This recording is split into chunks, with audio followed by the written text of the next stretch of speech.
What's up, everybody? Welcome to LTMB Live, Let the Madness Begin. This is November 26th, 2019, the end of 2019. This is the week of Thanksgiving, of course, the holiday, and of course the week of Black Friday as well. Oh, man. Shit gets crazy. Yeah, I forgot about that, man. Yeah, man. But yeah, it's been a long week, a long 5 days since we have been on. Lots has happened, as always. So we have a lot to discuss in a short period of time. We did have some technical issues yet again. Thankfully, it wasn't the software this time. It wasn't any of that, any of those shenanigans. It was really a hardware issue this time. But got it all situated. Really, it was only going to be a problem for us, not you. Oh, true that, because we couldn't hear anything. We couldn't hear ourselves, nor could we hear the videos that we have lined up to play for y'all. But we hope everybody's doing well. Broadcasting live on YouTube, Twitch, and Periscope Live. So thank you to everybody that's joined. Yeah, I was struggling with that. Yeah, I was. The Facebook always, but yeah, everybody that's joining us tonight, we appreciate it. Thank you for being here with us. We hope that we, give you a good show, give you some good information, inform you just a little bit, maybe provide a little bit of laughs. We had a few laughs earlier today. I'm not gonna get into too much of that. Yeah, man. We had some laughs. Remember, I used to talk about my the social media minutes I have. Yeah. The limit. The limit. Man. You know what I'm saying? You exhausted like about a couple months of those. I did have some rollover though, because I hadn't used them. I hadn't been on social media as much. Okay. Well, just commenting and interacting. I've been on social media, but I haven't been like directly engaging. Yeah. So I have like social media minutes. A limit. Where you at now?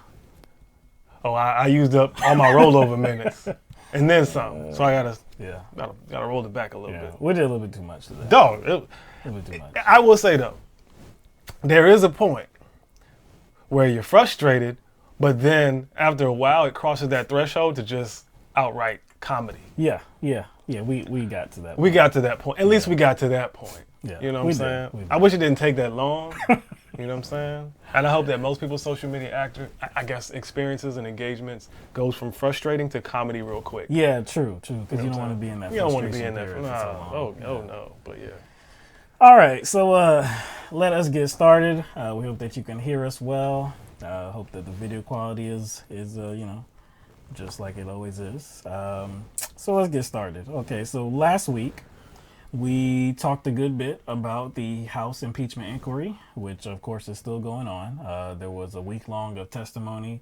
Many different witnesses testified and gave their accounts, their experience, what they know about President Trump's actions or who President Trump directed to act in this scheme, really, in this scheme to get Ukraine to dig up dirt on Joe Biden and his son to somehow benefit the re-election efforts of President Donald Trump. So we talked about that a good bit. We also talked about the debate that was last week as well. Really quick. Really quick. But much of the news that's going on, of course, is centered on the House impeachment inquiry. And I don't believe that there's going to be any more public hearings as it relates to the House Intelligence Committee. So it does seem as though it's going to go to the House Judiciary Committee pretty soon. And in fact, there is going to be a public hearing in the House Judiciary Committee next week. So the committee's chairman, who is Representative Jerry Nadler, he has sent a letter to the White House, and he invited President Trump's participation in that public impeachment hearing next week. So the White House will be able to have their own legal team question witnesses if it so decides to. Now, President Trump, before this, has said that he would think about participating if he was allowed to. So now that is a very real scenario that he will be allowed to participate, or at least his legal team will be allowed to. I think that is a distinction that needs to be made, because we all know he's not going to be directly participating. No. And quite frankly, not at this point. Not at this point. Right. He's a liability, but I think he's a liability whether he is directly involved or he has counsel representing him, which he will. But it's hard to defend Donald Trump, so they have a hard job ahead of them. Yes, they do. They do. We don't know what at least I don't know. I didn't see anything about exactly what the hearing is going to be on. Possibly who's going to be testifying, if anybody's going to be testifying. I didn't see any of that information. But there will be a hearing next week. So that'll be something to definitely pay attention to. Now, coming off of last week, again, that was a week where we had people like the ambassador to the EU, Gordon Sondland, testify. We had Lieutenant Colonel Alexander Vindman testify. We had the former NSC official Fiona Hill testify. And a lot of this testimony was definitely damning to President Trump's excuse or the defense that what President Trump did was actually appropriate. Regardless, there's definitely going to be this ongoing effort to defend Donald Trump, to support Donald Trump at all costs, to kind of switch the narratives or do whatever you can to support Donald Trump. Even Donald Trump is going to get into this effort as well. So on Friday, I believe this was Friday, yes, he called into Fox News, Fox and Friends. And this was about an hour-long interview he gave with his favored news platform. And he likes Fox and Friends as well. He really has a good feeling towards them. You know why he likes Fox and Friends? Because they let him go off. Oh, yeah. And then while he goes off, they play dumb. Even though they know it sounds ridiculous, they know it's necessary for the Fox News base and his base. So they just play dumb. They're like, really? Yeah, they just let him go. They let him go. Yeah. It's like they try at some points to put a muzzle on him when he goes too far, but... Sometimes they will push back, but it's not really considered pushback. No, it's not really pushback. It's more like, wait a minute, you don't want to say that. Right. It's more like protection, not pushback. So we have a couple clips for you, just showing some of the things that President Trump rattled off during this interview. The way your voice sounds, it sounds like you're trying to get ready to hear some ridiculous stuff, foolishness. Yeah, there's some foolishness coming. We don't have all of it. Again, this is... it's like an hour. It was about an hour, 54 minutes, something like that. There were a lot of lies that were told during this whole entire interview. This was perpetrated definitely by Donald Trump himself. But like I said, we have a couple clips. In this first clip, President Trump talks about the conspiracy theory of Ukraine having the DNC server. So, let's let the man talk for himself.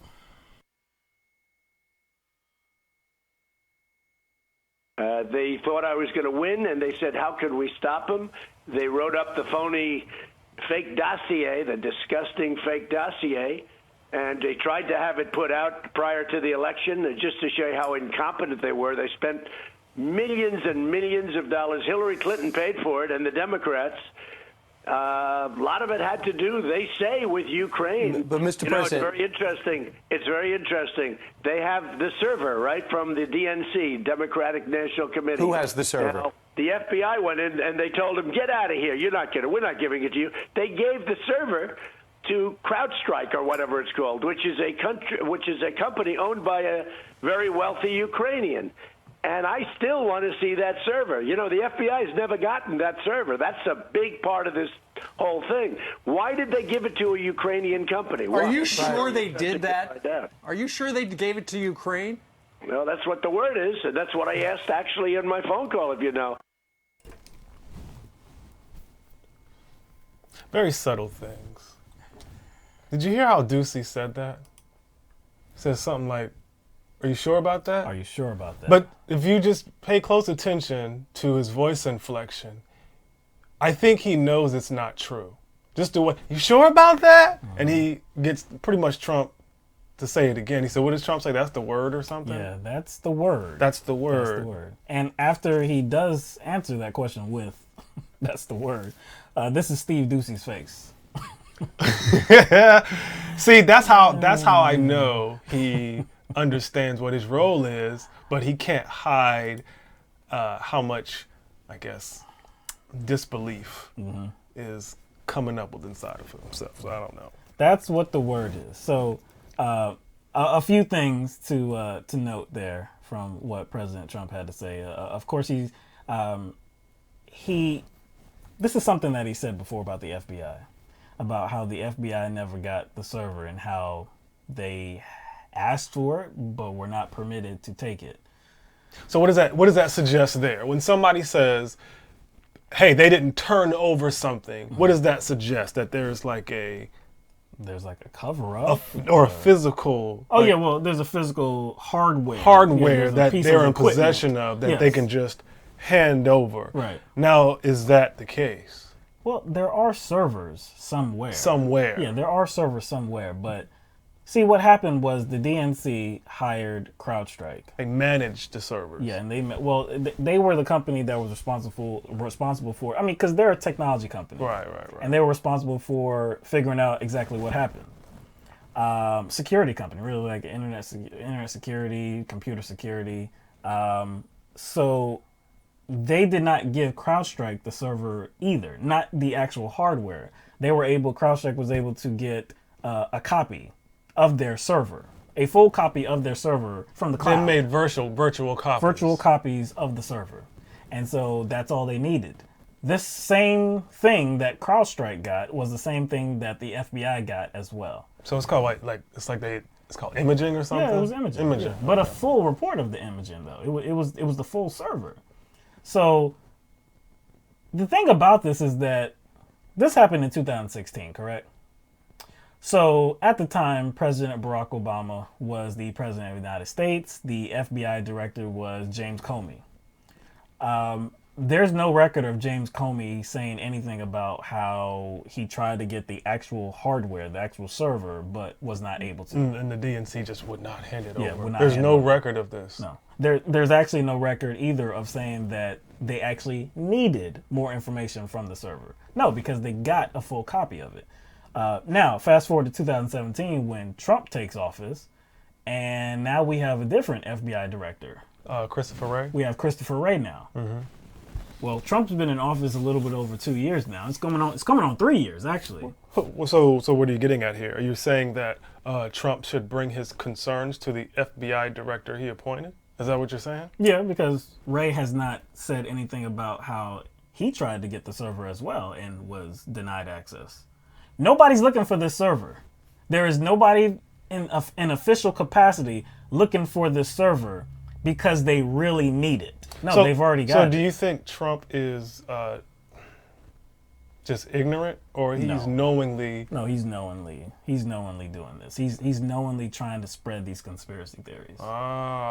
Just put it out there so Right. it's just on people's minds Yeah. to think that there's something going on, and also that he's been cheated. I think this is definitely building up to 2020, Oh yes. especially if he loses. Yeah. Oh yeah. That's a narrative that he'll run with. Especially if he loses. Now, I think you should go into CrowdStrike. Yeah. Let's go into CrowdStrike because President Trump made this accusation that, well, one, the DNC did give the server to CrowdStrike, which again they didn't. They did give a copy of their server, a full copy of their server to CrowdStrike, but Trump says that they gave it to a Ukrainian company. Where is CrowdStrike? Where's CrowdStrike? Where's CrowdStrike based? Where's the company The based? United States. You sure? Yeah. But why would he say Ukrainian company like that? Oh, that's right. It ties into everything that's going on. Yes, it ties into all of I that. see. But yeah, the CrowdStrike was actually co-founded by, it was actually 3 people, but one has since retired. But 2 are still now with the company. One is George Kurtz, who is a U.S. resident and was U.S. born. There's also Dmitry Alperovich, who is Russian born, but is a United States citizen. The Ukrainian angle? Why would he elect to go that? In this clip, President Trump is talking about the no quid pro quo, and specifically about Ambassador Sondland. Your ambassador said that there was quid pro quo because you wanted an investigation into corruption, but it involved Joe Biden and Hunter Biden, and then it becomes like, look, he's going after dirt on the Bidens because Joe Biden could be his opponent in 2020. First of all, that's not true. Okay, number one, it's absolutely not true. Now, then you have to say, Which if part? you saw Joe Which Biden, part is Joe not true? Biden is corrupt. Okay. It's not true what he said. Now, what he said also is there was no quid pro quo. I want nothing. Remember, it was trending number one. I want nothing. He said that when he was questioned. And by the way, check out his lawyers. They're Hillary Clinton lawyers. This guy has Hillary Clinton lawyers. They're Democrats. Sondland. But he's sitting there, Sondland. Okay, first of all, we're just now realizing that the stream went out for a little while. Not sure how long it went out. Were you able to see the full clip that we were showing? Just need a... Yeah, do y'all remember exactly the moment it went out? If you were able to see the clip that we just showed, the entirety of that, then we can just keep going. Yeah. I don't know exactly what that little glitch was. Probably Ukraine. Ukraine. It was Ukraine. It was Ukraine hacking the system. blame- Because we were talking about Ukraine, we were talking about CrowdStrike, we were talking about Russia, so it had to be some Russian hackers and Ukrainian hackers. All right, so they missed the last clip. All right, let's run that back.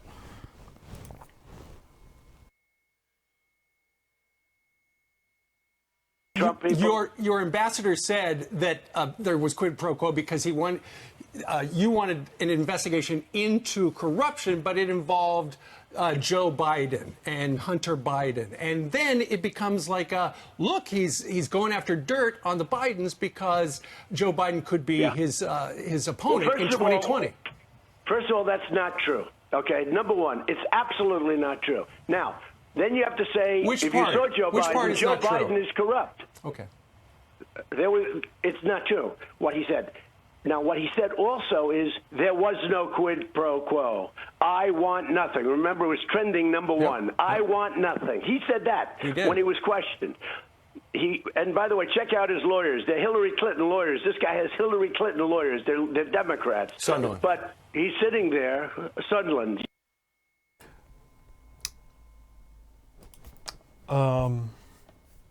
It's just a bunch of nonsense, man. Actually, Trump takes you on a ride. roller coaster. Yeah. Roller coaster. A roller coaster that goes through the swamp. Mm-hmm. Somehow. Obviously. Here's the thing. Shouldn't Trump be, I don't know, like kicking himself, right? Because didn't he bring on Sondland? He did. He brought on Sondland. He did. Sondland contributed $1 million to Trump's inaugural campaign. Right. He said he just purchased a ticket. Do we really believe that? That's what Simon said. Whatever. It actually doesn't matter at this point. It doesn't matter at this point. No. He chose him. So what he is saying is, I didn't vet this person enough. I didn't vet this person enough. And I brought on somebody who had connections to Hillary Clinton. Like... I thought you knew all the best people. Yeah, exactly. I think the best people were, best people. well, according to him, apparently the best people were Hillary Clinton people. He has Hillary Clinton lawyers. Like, what does that even mean? But this dude, this is why this is why it's a ride. Trump begins by saying that Sondland lied when he said there was a quid pro quo. He lied. But then he said, oh, well, he told the truth when he said that I said no quid pro quo, no quid pro quo. I don't want nothing. Oh, so that's true. That's true. The other thing was a lie. And then after he said he lied, he told the truth. And then you have to note that he has Hillary Clinton lawyers.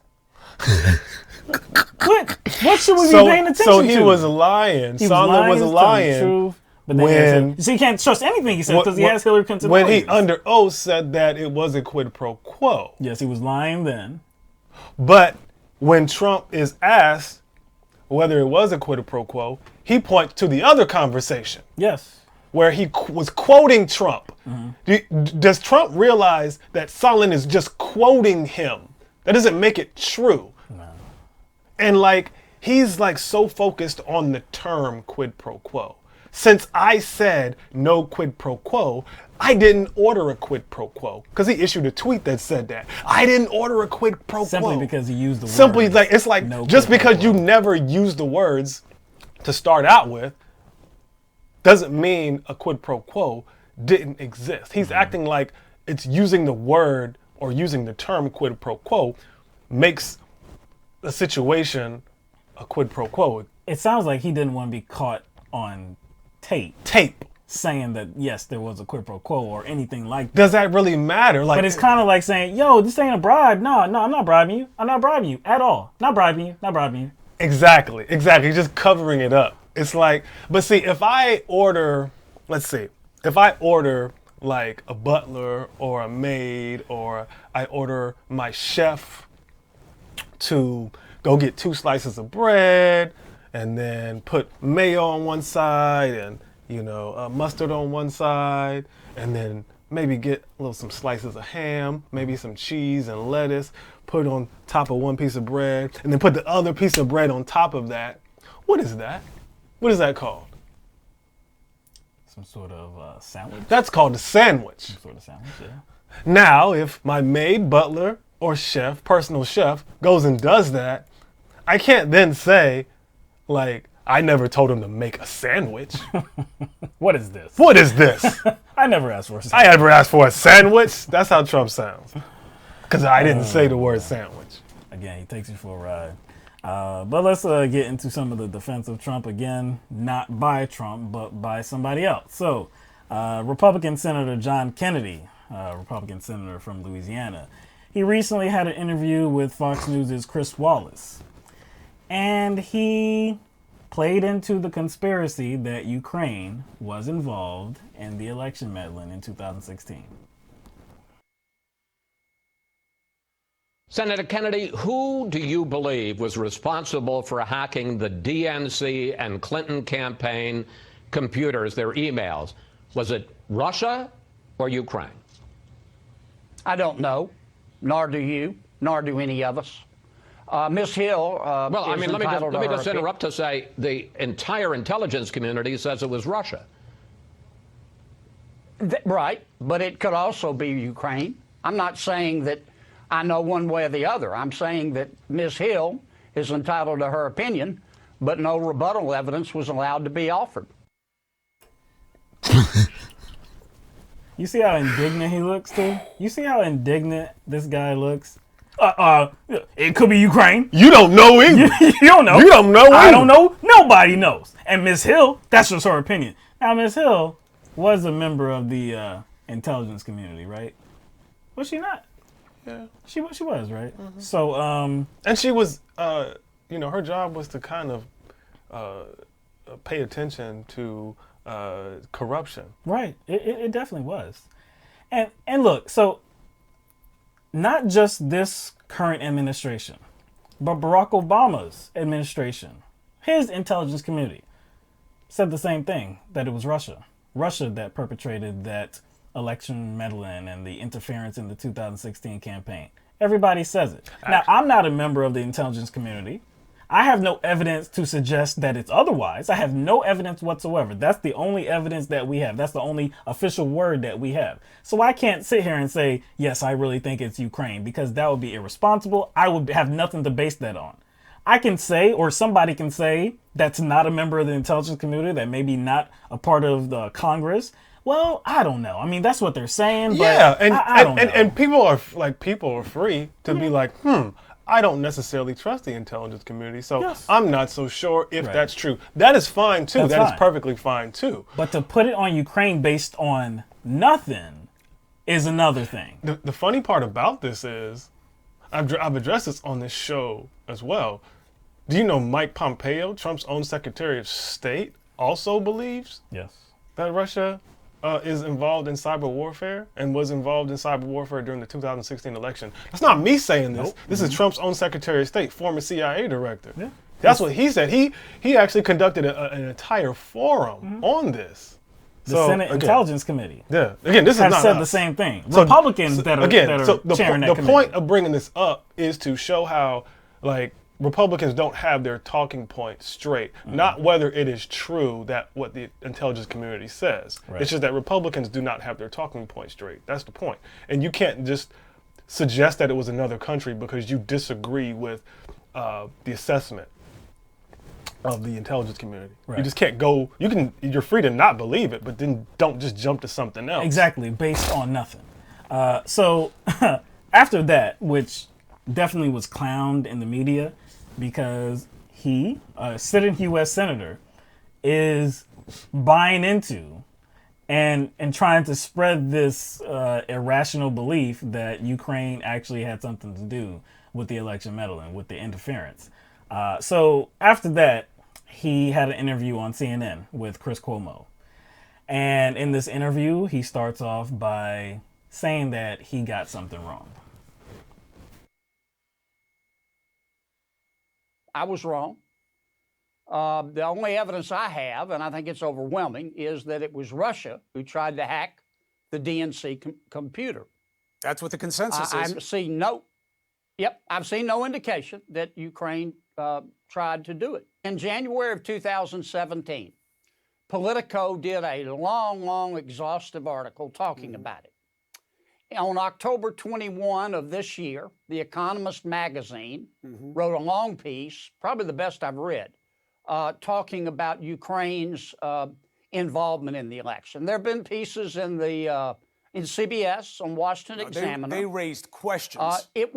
They raised questions, but we both know Mueller spent almost 30 pages on this. He testified it was not Ukraine. They were not part of the Russian apparatus. Yes, many foreign actors tried to interfere in our elections and otherwise, but that's not what this is about.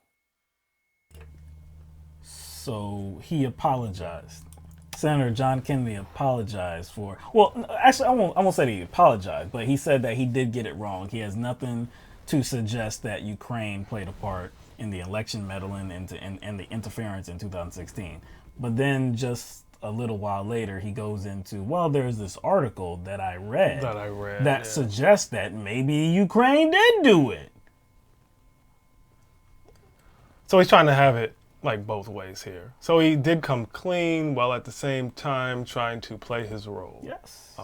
Doing the same thing that he did on and Fox quite News. frankly, I think what is happening like with this Russia situation is that there are certain claims that are, I guess, seen as extraordinary. And to me, aren't. I think they're being made extraordinary, and so people just write them off completely. When to me, I just think it makes sense for any other superpower like Russia or even Israel or Japan or China. We know China, Australia, Pakistan, Iran, any of these countries. They have a cyber intelligence department, and they all practice cyber so warfare. So it makes sense. It makes sense. Right. Like, so why are they trying to deny it? Like, why yeah, that's the thing. I don't even think that's extraordinary. No, I just think that it's been sensationalized and used to create like this overarching narrative surrounding 2016. When to me, that's just what most superpowers do. Most industrialized nations do. They engage in cyber warfare. It's really not that extraordinary. Right. All right. So let me just make sure we still have a stream going here because I see something. All right. Okay. It was just hung up on our end. All right. So look, we do have another clip of Senator John Kennedy in this interview with CNN's Chris Cuomo. And so in this particular clip, Trump, the question is going to be about Trump's aid to, well, not Trump's aid, but the U.S. aid to Ukraine, and how this was not the first time that Trump approved aid to Ukraine. So Chris Cuomo gives Senator John Kennedy a very interesting question. The president has given aid to Ukraine twice before now. Biden was the same subject of the same theories in each of the two prior distributions to Ukraine. The president never mentioned this. The only thing that changed between the two times he gave money to Ukraine and this time is that the former VP is running for president. Is that just a coincidence? Well, I don't think it's fair to assume, without allowing the defendant to rebut the evidence, that the president asked for an investigation of a political rival. I think he ought to be allowed to put on evidence rebutting that. That would be point But he will one. at the trial. Rudy Giuliani came on this show and said that that's why he was over there, was to find Biden. Now, the alternative theory becomes, but the president hates corruption. And my question to you, Senator, is, says who? When have we ever seen this president make any move against corruption that involved funding? He funds Russia. He funds Turkey. He says great things about North Korea. Since when is he a corruption hawk? He doesn't even talk about his own administration that has the most corruption we've seen in modern history. Well, I think when the case gets to the Senate, and the reason I'm offended by what's going on in the House, this will be the first partisan impeachment in the history of our country. I think Chairman Schiff and Speaker Pelosi knew from the very beginning how they would vote and what they were going to try to prove. This case is really being tried to the American people. And I just think if you're going to try it to the American people, you ought to afford both sides due process. That's going to happen in the Senate. Sure, it's going to happen the same way it did with Clinton. Now, in fair things, you know, just so they know, you would never have that nice head of hair if you'd been in the Senate as long as it would take you back to be a part of the Senate in the Clinton process. But you went from land transfers to an affair in Clinton. You want to talk about a partisan investigation, and you want to talk about due process. It was all done by an independent counsel. Yes, appointed by Clinton's Attorney General Janet Reno. But this has been way more open. You've got half the room in there only working to defend the president. We've never seen that before either. Chris. Yes, Senator. If I were a prosecutor and I were prosecuting you for a felony and I went to a federal judge and I said, Judge, trust me, Chris is guilty, so I want an order that he can't call any witnesses, he can't rebut any of the evidence, he can't even have his lawyer in court. You know what would happen to me? You know what would happen to me. The federal judge would look at me. I would either end up in handcuffs or a straitjacket or both. Well, we may still see that outcome here, but this is the difference. This is the indictment phase. Can you kind of continue, I guess, the path where he was going to go? Talking about, is the indictment phase? Yes. This is the indictment phase. This is not the trial phase. So even John Kennedy asserted that as well when he was talking about due process. Yes, Trump will be afforded due process when it gets to the Senate, and that's when the trial will take place. His whole frame of reference, that point that he made about if he was a prosecutor and he was trying to get the judge to not afford due process to the other side, how does that have any relevance here? again, we're not in the court phase whatsoever. We're not in the trial phase whatsoever. We're in the evidence gathering phase. These public hearings, which Republicans sit on the committees of these hearings, it is just fact gathering. You're hearing from fact witnesses. That's it. You know, it would still be wrong if Trump did this, even if he had a history of wanting to tackle corruption. It would still be wrong. Yes, but I would. think it's important that, you know, he mentioned it too. He mentioned that Trump really doesn't have a history of trying to tackle corruption in general in other countries. Like, he doesn't, especially when it comes to holding aid. And he also mentioned that like there were 2 other instances where Ukraine got aid, Right. and there wasn't this, I guess, condition attached to it. No, there was. You know what? That's a very good point, that there was no condition attached to it. But the great point that Chris Cuomo made, and I have to give him credit for it, is that Biden was around back then. This whole issue of Biden and his son Hunter Biden was around back then as well. When was that? Well, it would have been 2017. It would have been 2018. No, like when did it happen? What? When did it actually go down? Well, originally. Well, Hunter Biden becoming a board member? Yeah. That was 2014. Okay. That was 2014.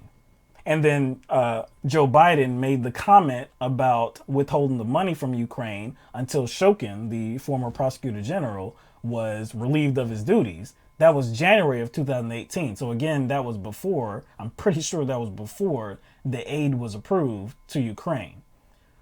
So we had all of this before. We had this last year. We had this in 2017. Everybody knew that Hunter Biden was working on the board of Burisma. Everybody already knew that. And there's so if Trump wanted to go after corruption, if Trump actually thought that there was something there, if Rudy Giuliani wanted to go to Ukraine and actually find out some information, what have you, they would have had the opportunity to do so. But this time around, as Chris Cuomo said, the only thing different is that Joe Biden's running for president. Yeah, and all we have in regard to that situation is he was on the board and Joe Biden was vice president, and he was working with other countries to rid Ukraine of corruption and do, like, I guess help Ukraine with some vast administrative changes so they can tackle corruption. That's really all they have. Joe Biden's president, his son was on the board, and that's really it. And they're trying to throw that up as some sort of evidence of some criminal wrongdoing. Right. And they're just saying, we want to see if there was, because we have an idea or there's a suspicion. That's not enough to start an investigation because you think or because you have a suspicion and you don't really have a shred of evidence. Now, if we're talking about corruption in Ukraine and whether that's a serious subject for Donald Trump, you think he would have brought it up before. And there's no speech prior to September 19th or tweet prior to September 19th where he brings up Ukrainian corruption. Not at all. Seems a bit suspicious to me. Oh, it's more than suspicious. We know that that's not his interest. His interest is personal and his interest is political. That's it. All right. So, again, in keeping with this particular issue, this impeachment investigation, Lev Parnas. Lev Parnas is a Ukrainian American, and recently him and his cohort, Igor Fruman, they were both arrested for a number of different charges, but one of them being making straw making straw donations to a political campaign. So campaign finance type of charges. Yeah, there's a lot of stuff. There's a lot of stuff in there. There is. Like, actually, like, not just campaign finance charges, money laundering. Yes. I think they also used a fake company as well as some sort of go-between. So the two initially were not going to participate, not going to cooperate with this impeachment investigation. That situation has changed for at least one of them, Lev Parnas. Now, why did that change? Well, it seems to be that it changed after President Donald Trump said that he didn't know Lev Parnas. Oh. Seemed to be around that period of time where Lev Parnas had a change of heart. So hell hath no fury like a criminal scorn? Is that the situation? That's what it looks like. Ooh. So Lev Parnas has been talking. Okay, he has been talking, he has been communicating, he has been cooperating with House impeachment investigators, and so a new name has emerged, a name that hadn't been there prior. And actually, we heard this name during the House impeachment the House impeachment inquiry hearings last week, in one particular hearing. And that is the name of ranking member of the House Intelligence Committee, Representative Devin Nunez. It would still be a story if he wasn't, a high-ranking member. Yes, of course. Of the committee. But I do think it matters, especially seeing as he has been one of the main ones directing questions towards fact witnesses. And trying to pour water on this fire that's burning. Exactly. So it just seems... It makes sense. It makes sense that he would kind of try to throw, deflection. He would try to distort this whole inquiry process in his own favor.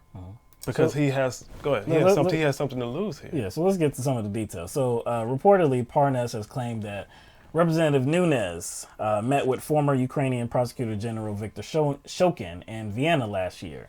And this was to discuss digging up dirt on Joe Biden. So Parnas said that he learned this info directly from Shokin. So Shokin told him this information. Parnas also claims that he helped set up the meeting and has had multiple phone calls with Representative Devin Nunez. And that Devin Nunez told Parnas to work with retired Colonel Derek Harvey, who apparently does some investigative work for Nunez. What's the question we always ask when it pertains to Republicans that seem to be going the extra mile, and not only defending Trump, but trying to provide some sort of conspiracy to defend Trump, deflecting it to some other matter that either one has nothing to do with the current impeachment inquiry, or two, doesn't seem to have any evidence to back it up. So it's just weird that Devin Nunez, we thought it was weird that Devin Nunez was just going so hard and strong. Yeah. It's like that can't just be I'm loyal to Trump. That has to be something else. Like, I'm caught up in something too and don't want it to be uncovered. You just don't go that strong just because you like Trump or just because you're loyal to Trump. Right. It just feels like you go that strong because you have something to hide or you don't want something uncovered because you're in the mix. So at one of the impeachment inquiry hearings last week, Representative Eric Swalwell, Democrat that's on the committee, on the House Intelligence Committee, he entered into the record a story, an article from the Daily Beast. And he read part of it out loud. And this story was detailing Nunez's involvement with Shokin and the exact particular details that we just explained. So Devin Nunez, which is probably not going to be a surprise to anybody, has threatened to sue. He has threatened to sue the Daily Beast and CNN because both media platforms have reported on this story. So Devin Nunez is he's taken a few interviews. Has not gone into detail. Actually, he's been very evasive about any explanation that he might offer. He doesn't really say he was on if Fox. he met with Shokin or not. He was on Fox. He was on Fox. Mm-hmm. And was directly asked by the host. I can't remember what show it was.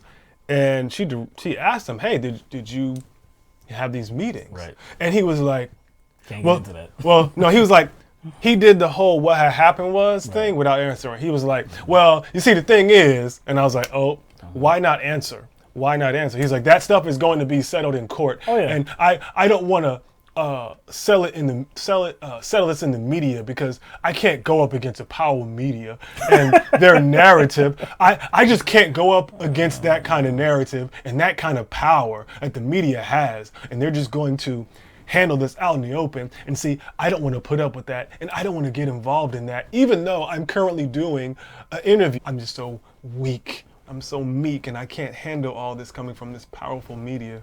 I'm like, go ahead. Devin Nunez has already shown himself to be weak before when he tried to sue people on Twitter. Oh, the cow.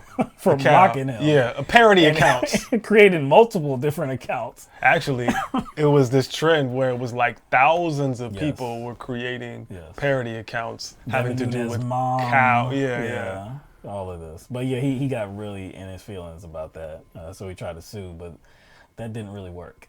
And what's ridiculous about this, too, is that this reporting from the Daily Beast, from the CNN, this is coming straight from the lawyers. Lev Parnas. Yeah, I mean, Lev it's Parnas coming his from lawyers. His mouth, but through his lawyers. So even if Lev Parnas is lying, which, look, you can, I'm sure there's some thought that he could be lying, because he's definitely not going to be a perfect witness.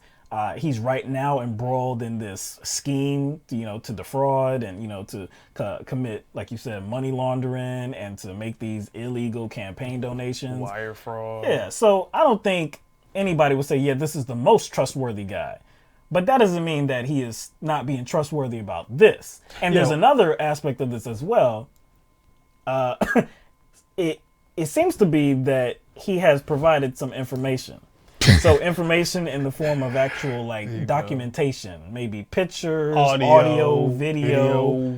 So I don't know if that's specifically connected to this or if it's connected to Giuliani and Trump. I don't really know that. I don't think we know. There's no details. Where it goes right now. There's no details that I guess have been revealed that indicate the exact contents. Right. So, of those documents. But I guarantee you, there's some people out there sweating because of it. And like you so. said, Parnas and his lawyers, they can issue whatever public statements they want. Right. They can issue whatever public statements they want. And then the media has the right to report on that. Report that, hey, this is what they said. This is going to be laughed out of court. Because, again, this is coming from somebody that's involved and, believe him or not, has some evidence, has a claim, has some experience about what's going on and how Nunez is involved. If you want to sue anybody, it would have to be Parnas for defamation. I mean, good luck with that. But I think it was reported that through his attorney, Lev Parnas would not be making these claims if he did not have proof. So we'll see where it goes. A federal judge ruled on Monday that former White House counsel Don McGahn must testify before House impeachment investigators. Judge Ketanji Brown Jackson wrote, here we go. However busy or essential a presidential aide might be, and whatever their proximity to sensitive domestic and national security projects, the president does not have the power to excuse him or her from taking an action that the law requires. Judge Brown Jackson also says, stated simply, the primary takeaway from the past 250 years of recorded American history is that presidents are not kings. You know what? Not only that, presidents that don't have anything to hide wouldn't mind White House counsel testifying. If he's clean and he can be exonerated, why not let him testify?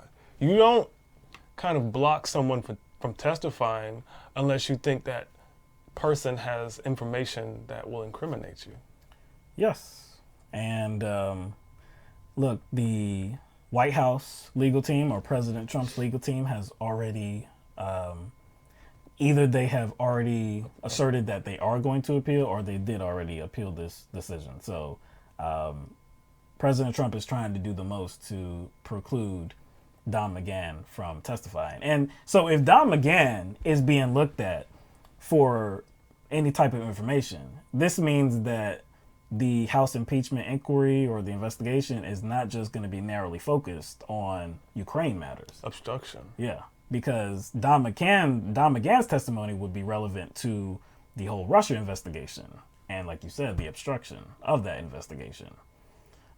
So President Trump, he did respond earlier today on Tuesday on Twitter. And he said, the D.C. wolves and fake news media are reading far too much into people being forced by courts to testify before Congress. I am fighting for future presidents and the office of the president. Other than that, I would actually like people to testify. Don McGahn's respected lawyer has already stated that I did nothing wrong. John Bolton is a patriot and may know that I held back the money from Ukraine because it is considered a corrupt country, and I wanted to know why nearby European countries weren't putting up money also. Likewise, I would love to have Mike Pompeo, Rick Perry, Mick Mulvaney, and many others testify about the phony impeachment hoax. It is a Democrat scam that is going nowhere, but future presidents should in no way be compromised. What has happened to me should never happen to another president.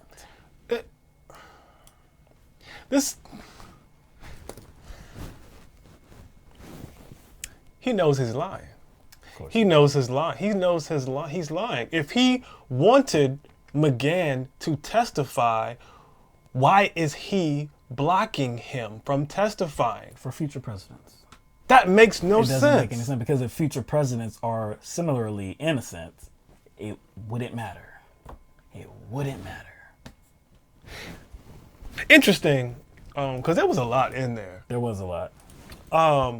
Because, you know, he still is sticking to this narrative that Ukraine is corrupt, and that's why it was, you know, I needed to hold the aid for that reason. But that's not the reason he publicly gave. That's not the reason he gave. That's not what he said in the call. That's not even what his attorney said. And again, that's not what Trump has said publicly when confronted by the media. Each and every interview, he says, Joe Biden is corrupt. Well, Joe Biden, Hunter Biden, stone cold corrupt. The Bidens are corrupt. They stole money from China. Billions. So Mulvaney, during that press conference, said that yes. Now, he didn't say quid pro quo. I don't believe he said those words. But yes, he said that, yeah, we held up the money because of some political thing. And, you know, politics are going to be involved when making these decisions. Like, it doesn't make sense. So here's the thing, though. Like, if you're still maintaining this idea that Joe Biden is corrupt and there needs to be an investigation into him, then why did you release the aid? Yes, why? Because there was no investigation started or announced into Joe Biden or son. If you're saying that's the reason why you held the aid, then why did you ultimately release it when there was no investigation started into Joe Biden or Hunter Biden or his son? It doesn't make any sense. He can't say, you know, because they made a lot of things up post hoc. Right. They made a lot of things up post hoc. They're trying to justify it. And I think one thing that he pointed to within those tweets is Ukraine was corrupt and he was trying to make sure they weren't corrupt. And you know, not in those particular tweets, but within somewhere within those tweets, he did mention Ukraine corruption. But a part of that narrative surrounds vetting Zelensky and making sure he's on the up and up and he's good. That's part of that narrative. Okay, let's just say that's true. But Zelensky is not the only item in this narrative. So okay, let's say Zelensky's clean. Zelensky's clean. But Biden is not clean, and Hunter Biden is not clean. Hunter Biden and Joe Biden are not clean according to Donald Trump. So if that is still the case and he maintains that, why did he release the aid? And it was appropriate because they are not clean, and they obviously there's some bit of reasonable speculation that they did something that was actually criminal. So it's appropriate to go after them and find out. If that was appropriate, then again, why did you release the aid? You would have to stick with that narrative. But see, Republicans, what they do to defend them is say that the aid was released without having to commit to the investigations, which doesn't make sense because essentially they're saying that there would have been a problem if the announcement of the investigations actually happened, which means that it was not appropriate for Trump to put this whole plan into motion then, because the plan was trying to get to that outcome. The announcement of investigations. Again, he brought up Mulvaney and Pompeo, right? In those tweets. They could have easily volunteered to testify in those impeachment hearings because their names were brought up. Bolton, Mulvaney, and Pompeo. Their names were brought up. They could have voluntarily testified. So this idea that Trump really wants them to testify, you can't. There's no way any rational person would believe that. No. Especially seeing as, you know, he's taken steps to make sure that these individuals don't testify, especially McGahn. Right. All right. So let's move on to, well, I'll just note this as well, because this was also another court ruling. So the U.S. Supreme Court has temporarily blocked the release of Trump's financial records. I believe Monday, the House Democrats were scheduled to get his financial records from his the company that does his taxes, Mazars. So there were a number of different lower court rulings that said that House Democrats were definitely within the law to request and receive those records. But again, the U.S. Supreme Court has stepped in and temporarily blocked it. So now the Supreme Court is going to hear arguments to decide whether or not to take the case. So yeah, it's just that like grace period between whether we're even going to hear it or not, whether we're even going to take it. Right. I predict that they will take it. I could be wrong. You could be wrong. I don't. I would say that they would take it too because I believe there's political operatives on the bench, and they will do what's in the best interest of President Trump. Yeah, that's what I believe. And they if they shouldn't don't take the case. And to see, the thing is, if they don't, are they vulnerable though? You see, they're not like elected. No, they're not. You see what I'm saying? Mm-hmm. So but, that's a factor too. These people aren't elected, but they still will, I think, feel the wrath of Donald Trump if they don't take it. Right. Or if they take it and rule against Trump. They'll definitely feel that wrath. But so the thing is, if they take it, because, okay, so the schedule right now is that President Trump and his legal team have until December 5th to file their opening brief. If the Supreme Court does decide to take this case, I guess because they've taken this up, because they've, I guess, reacted to this issue so quickly, they will do it before, I guess, their term is over in June. But still, that's a long time away. Yeah. That's a very long time away. I don't think the law is on their side.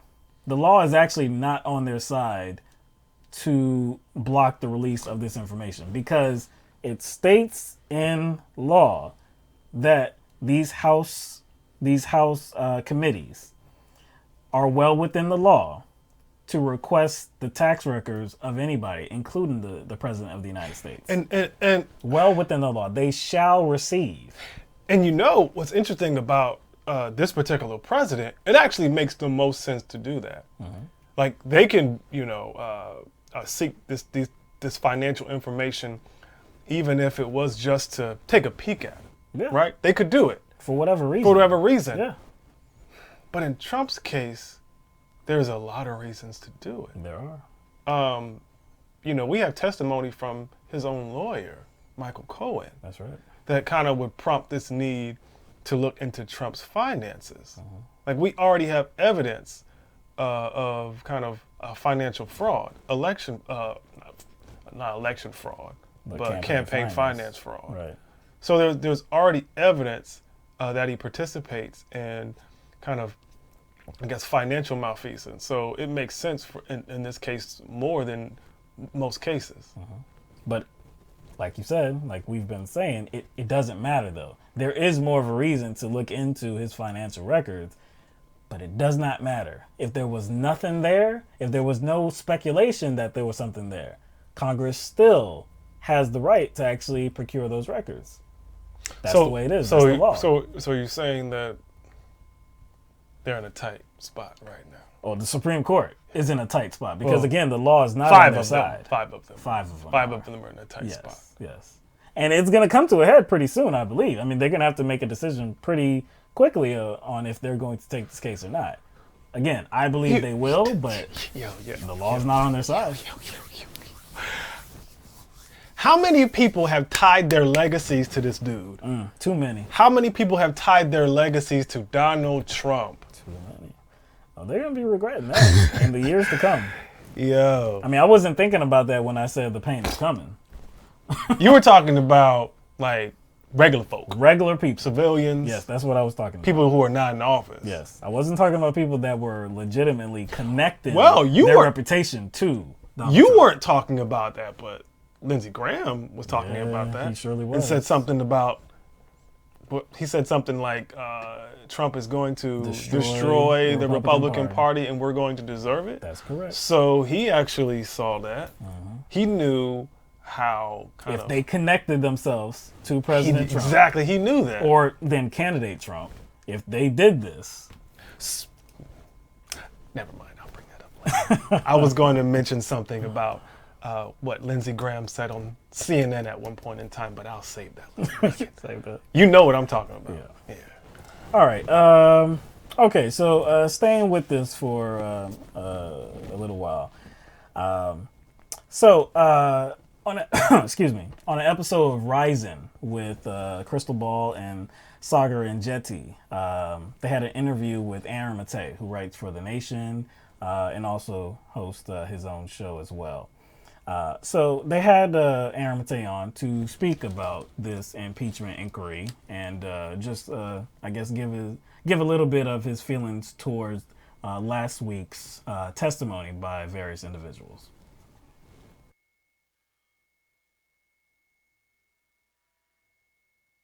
Aaron, what did you make of these this week's proceedings?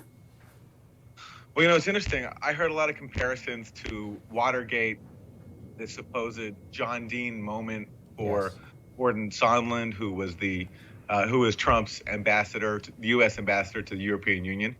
I think a more comparative presidential scandal is Russiagate, the predecessor to Ukrainegate, but not for positive reasons. I saw a lot of supposed bombshells that actually weren't that. A lot of claims based on hearsay and qualified claims.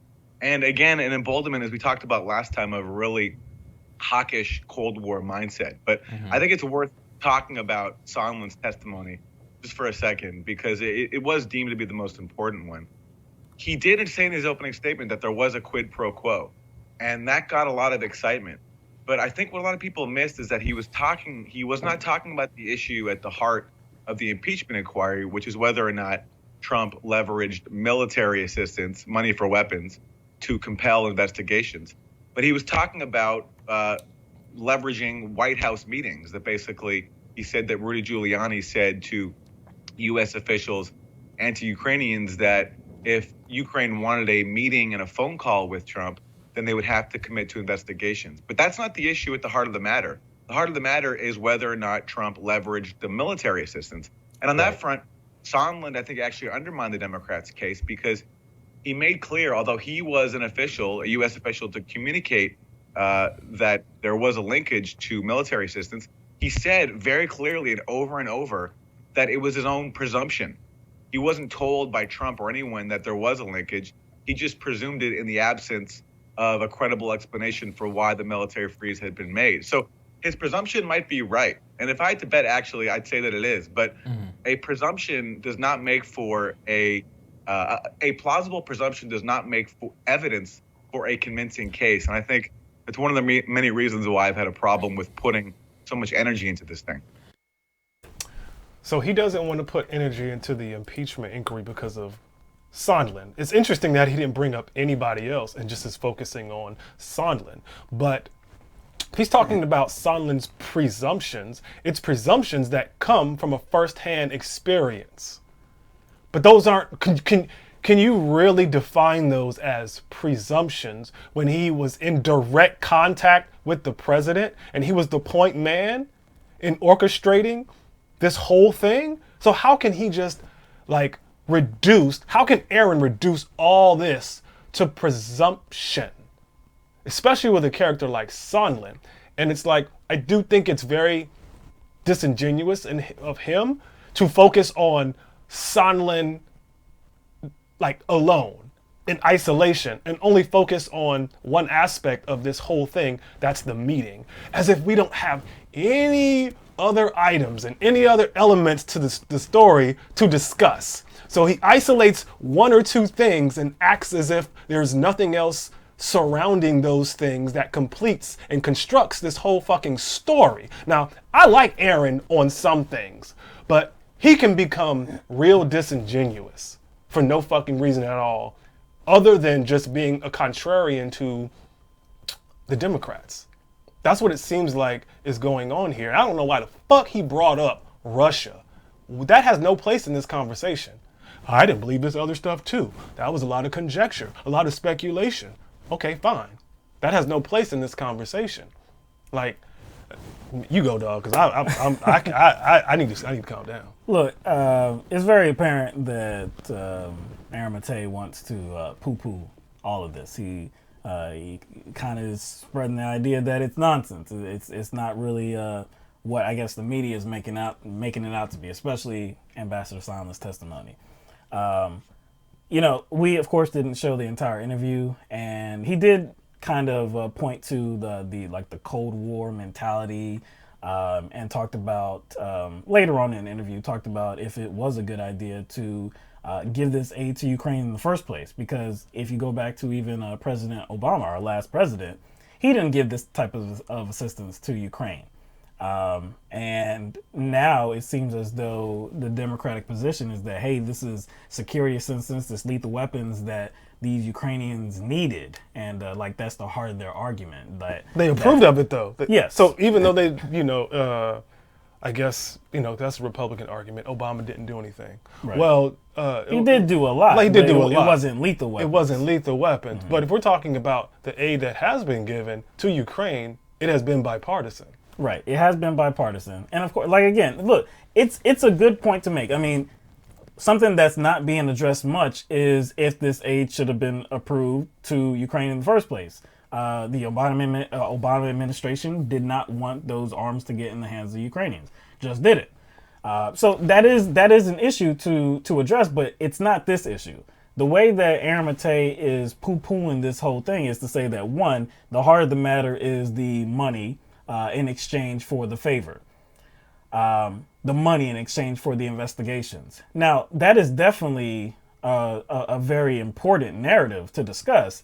But another narrative to discuss is the favor that Trump asked for was of a foreign country.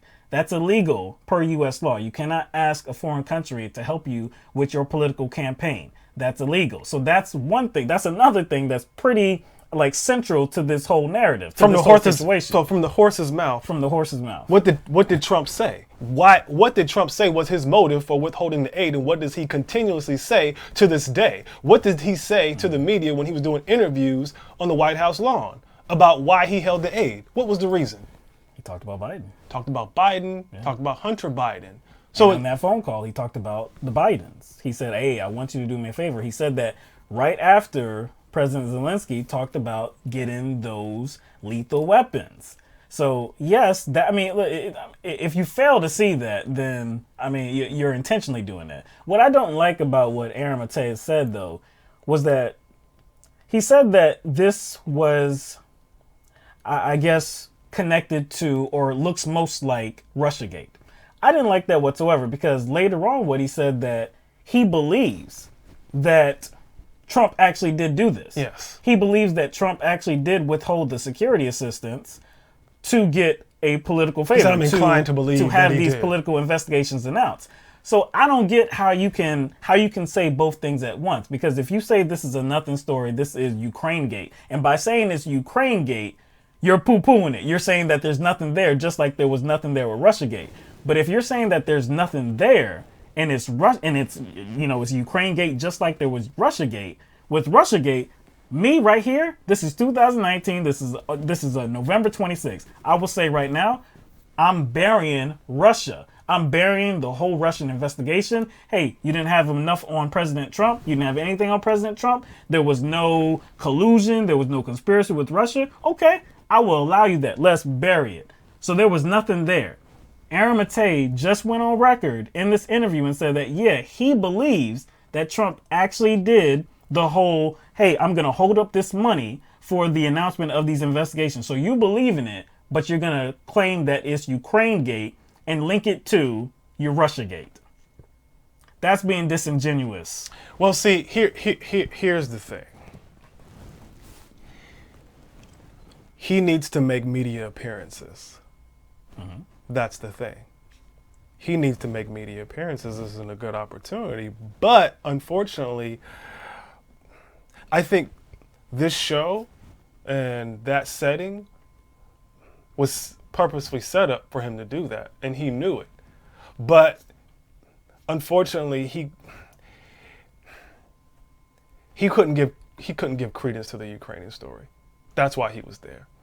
And so he knows that he's been invited on other networks to talk about Russiagate, which is fine. And he knows that that's kind of how he's been, I guess, made popular.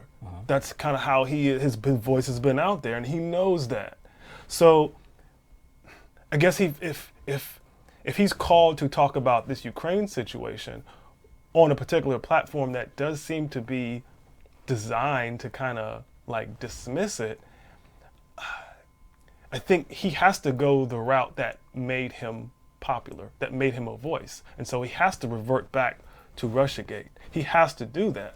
You see what I'm saying? In order to somehow have an excuse to justify his position on Ukraine, which I think is wrong. You can tell, like, by his body language and by his words alone, the words that came out of his own mouth, that he actually thinks there's something to it. He said so much himself. And you can tell he doesn't want to say there's something to it. Now, again, I'm not going to speculate as to why he's doing that. All I'm saying is he's just kind of doing this thing where he just wants to be contrarian against the Democratic Party, just to be contrarian against the Democratic Party, and using the situation to do so. But he can't justify it using the facts that we have, so he then kind of reverts back to something that is a bit vague and a bit fishy in regard to Russiagate, in order to justify his current position on an entirely different matter. It's a phony argument. Again, if he wanted to say that, I'm not really interested in this because I don't believe that the Senate is going to even think twice about removing President Trump from office. If you wanted to say that, and if you wanted to give this interview in which you said that, I'd say, okay, I mean, that's not looking at the full story, because I believe it is very important to hold the President of the United States accountable for their actions, especially when they're breaking the law, especially when they're holding up this military aid when they're not even supposed to. So, yes, I want Republicans on record defending this guy, because I don't believe it's debatable what he actually did. I don't think it's debatable what he actually put in motion. So, again, if you wanted to say that, though, fine. We're not making this video. I'm not saying anything about him. But I like the platform. Yes, I definitely like Crystal Ball's platform. But hold on. But if he wants to say that, fine. But he didn't say that. He said that there was actually something there to this story. He said that there was something there. He himself believes that Trump withheld this money to have a political favor done for him. So if you believe that, you cannot attribute it, you cannot liken it to Russiagate, in which he has been on record many times saying that there was absolutely nothing there. There was nothing. He just admitted that there's something here with Ukraine-gate. We just have to. But he calls it Ukraine-gate. We have to admit what he was there for, because I already know Crystal Ball's position. And if you watch the whole entire interview, it goes a little bit deeper as to why they think the Democrats are pushing this impeachment inquiry. And it has to do with kind of kneecapping the campaign of Bernie Sanders. That was kind of like another overarching narrative of this interview. So I already know that they have kind of a bias against the impeachment inquiry for other reasons. That's why I did not like this segment. That's why I did not like Aaron Matei in this segment. And like I said, it was set up. The platform and the environment was set up for him to do this, because that platform, Crystal Ball's platform, and her co-host, I forgot her co-host's name, but Sagar. They already have a bias against it. So they're kind of working backwards from that bias to try to justify why they don't want the impeachment inquiry, and not actually looking at like the information and the facts that are in front of your face. They have some other agenda or some other motive. So this is just like, it all makes sense why he was invited here. Again, I definitely like her platform, but like, this is where on this issue, she seems a bit irrational, because there's other motives. Just to respond, Gene in the comment section said, so rather than take Aaron Matei at his word, debate him on the argument, you're saying that he's being disingenuous. The reason why I say he's being disingenuous is because he actually said it for himself. To say that you believe that Trump withheld the money, the security assistance, for political favor to announce these investigations, he said that himself, that he believes that. But then he said that it's likened to Russiagate, in which Russiagate is more vague. Is more like vague. a synonym for nothing. There's nothing there, nothing. But that's not what he said about Ukraine. He said that there's actually something there.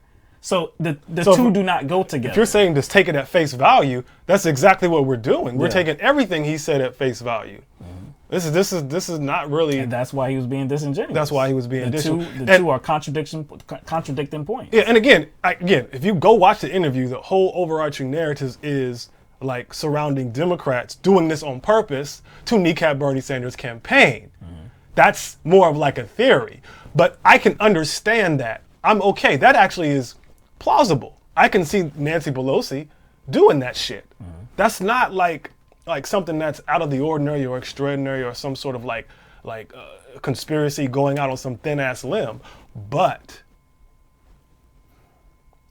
that doesn't mean you completely ignore evidence. That doesn't mean you completely ignore the need to hold a president accountable. Those two things can happen at the same time. You can question the motivations and the timing of it, but that doesn't speak to why the president shouldn't be held accountable. That doesn't mean you rearrange facts or try to distort any testimony or try to bend over backwards. Because see, then you're not being objective. See, my support for this investigation, this impeachment investigation, is not related to what I think is the motivations of Democrats. I'm not concerned with what the Democrats' motivations are because one, I don't think it's a monolith. All right, I don't think they're all in unison about what the motivation is. Maybe, and you know what? Maybe they're all in unison about, well, hey, this is a lawless president. He's doing things that are inappropriate. He's violating the oath of the office. We have to hold him accountable. Maybe that's true. Maybe it's not. Again, I'm not concerned with that. What I'm concerned with is the information. And what I see is somebody that definitely engaged in inappropriate behavior. That's me. I'm just taking a look at the information. Forget what the Democrats are thinking about it. That does not concern me. Yeah, because I mean, the question is, are you against impeachment or are you not? Mm-hmm. And that question, I guess, should be answered based on the information that you've gathered within that situation. Yeah. And nothing else. You can't say, well, I think it's going to hurt Bernie, so therefore, I don't think we should have an impeachment inquiry, because that's what they were saying during that interview. And I understand, being in that position. You don't think, I'm not thinking about that too? As a Bernie supporter? You don't think I have that bias? Hell yeah, it's there. Uh-huh. I can't deny that. But see, here's the thing. You know what I would also have to admit? I would also have to admit and be upfront that I'm cool with criminal behavior because I want Bernie to win. I want Bernie to win so bad that I'm okay with criminal behavior and letting Trump get away with it. And I'm okay with, I guess, a certain precedent that's being set. I'm okay with what it could mean in the future, whether it be with Trump or another president. But Trump still has some time left in office. Uh-huh. So there's a lot of implications if, he is not held accountable. So what if he can just do this with any other country? That means he can extort aid from any other country for any reason. And there's a whole lot of things he can do. Not just aid, he can ignore Congress for anything. Not just aid, not just a budget. He can do that for anything. So I think it's just admit that you're okay with that because you're afraid that this impeachment inquiry may hurt Bernie. Just say you're okay with all that. Then I'll be cool. But until then, just shut the fuck up. That's all I'm saying, man. So look, just to close it out, I think that narrative is being oversold just a little bit. It's being overstated a little bit that this impeachment hearing, these impeachment proceedings, all they're going to do is hurt Bernie Sanders. I think it's a little bit overstated. Yes, Bernie Sanders is a senator and he will be part of the jury in the Senate for the trial. We don't know how long the trial is going to take, but it's not like he's going to be secluded in some building where there's no phones, no media, no cameras, no nothing. Like there's not gonna be no microphones interviewing him or anything like that. He's still gonna be able to be on camera. He's still gonna be able to tweet out support to his followers. He's still actually gonna be able to engage within his campaign. He may not be able to stop in Iowa. He may not be able to stop in New Hampshire, or he may not be able to do that. But I like I said, I just think it's a little bit overstated. I just think it's a little bit overstated. All right. So 3 Baltimore men were exonerated and released after spending 36 years in prison for a murder they did not commit. So Alfred Chestnut, Ransom Watkins, and Andrew Stewart were teenagers in 1983 when 14-year-old DeWitt Duckett was murdered reportedly for his Georgetown University jacket he was wearing at the time. Even though there was no evidence connecting these 16-year-old boys, they were all 16, to the crime. And even though a similar jacket was found at Alfred Chestnut's closet, and his mother had the receipt for it, the boys were still convicted after 4 students testified to their guilt. So again, yesterday was when they were ultimately released on Monday. So definitely a good day for these 3 individuals spending 36 years in jail. I believe they're in their 50s now. To think of spending that long in prison for a crime you did not commit is absolutely horrifying. The 4 students that testified against them, they have all recanted their testimony. And also, the Baltimore City State's Attorney Marilyn Mosby said on Monday that the testimony was coerced and coached. So I believe at least one account had, prosecutors trying to really get into the minds of at least one of the students that get with the program. I believe that was the quote. Get with the program. I think he did it. They did it. Just testified. It's a good example of how easy it is to manipulate people. Yeah. Especially kids too. To manipulate kids for something in a way that has great implications. They lost how many years of their life? 36. 36. They were 6. Every one of them, all 3 of them, were 16-year-olds at the time. 16-year-olds. They were, law enforcement was willing to destroy their lives because they wanted to close the case. Just to clear a case. And here's the thing, I feel sorry for the kids that were coerced too. Right. You know what I'm saying? So that's on them too. It's on them too. Exactly. So that's the other part of it. So it's not that, they destroyed the lives of the supposed suspects, the ones who ultimately had to serve this time and lost 20 years of their life. That's more than 20 years. More than 20. You're more than 30. Yeah, more than 30. Right, almost 40, man. 40 years of their life. Rounding up, yeah. Yeah, rounding up. So they lost almost 4 decades of their life. But then they affected the kids that they manipulated too. Mm-hmm. And so they didn't care about that. They just cared about closing the case. That's why, prosecutors and investigators and policemen need to face punishment when there's some sort of misconduct. Prosecutorial misconduct. Right. Lying, that needs to be punishment. Coercion. Yeah, all of that. It does need to be punishment. Especially if there's proof that it was purposeful. Yeah. The individual that people do now believe that actually committed this crime was a guy that is no longer with us. I believe he was shot and killed in 2002. But there were multiple people at the time saying that they believed that he was the one that actually shot Duckett. He shot him in the neck for that jacket.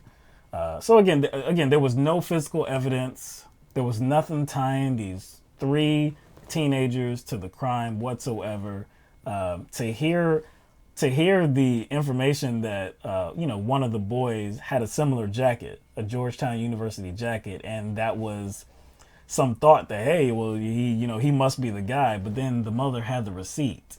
That should squash that immediately. But no, you had to coerce these 4 students to come up with a story to to speak to the guilt of these 3 people. And now, like I said, you've messed with 36 years of their lives. You've destroyed 36 years of their life. I don't know if Baltimore or, I don't know if Maryland is one of the states where you can sue.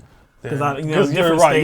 Different laws. I'm they not sure. And then in some states, there's a limit to how much you can some get. states don't offer restitution at all. So I don't know if Maryland is one of those states. I hope it is, and I hope they get it. But man, like I couldn't imagine being in that situation. But even if knowing I was you're innocent for 36 years, and then I get out after 36 years, and I'm in my 50s, and I mean, like, say I get like 20 million, I'm still feeling empty. Yeah, because I mean you can't 16 to what 52 or so. Yeah, like 52. You just can't get that time back. That's irreplaceable. Those experiences you could have had, whether with your family, your friends, you had a girlfriend, you could have a wife, you could have had kids, you could have all these experiences. They're men, you cannot, but so they can impregnate a woman, but still they're 52 years old. You can't get that time back. That's a tragedy, and it just speaks to, I don't want to say broken criminal justice system, because it's operating perfectly. It's operating exactly as it was designed to do. But it's definitely an example of the injustice that we know all well too good, or all too well. Like I said, 36 years just thrown away, just in the trash can, man. Like I said, they had smiles on their faces. They felt definitely appreciative to be out and to be exonerated, not just released, but to be exonerated, to not have this on the record any longer. I know that feels good for them. And, I imagine to some degree, they don't even really want to deal with like the blame game of like, okay, you destroyed 36 years of my life. Like, they're breathing free, fresh air outside of the prison walls. They're able to, freely move around without any restrictions being placed on them. So they're just taking they're just kind of enjoying the freedom for what it is for right now. But I imagine at some point. Oh, no. It would make sense if they carry some animosity. Yeah. It's sad that this is not the only story we've done like this. We've done a few stories like this. All right. Oh boy. Roy Moore. I thought he went away. Yeah. I thought he went away, man. No, he's not.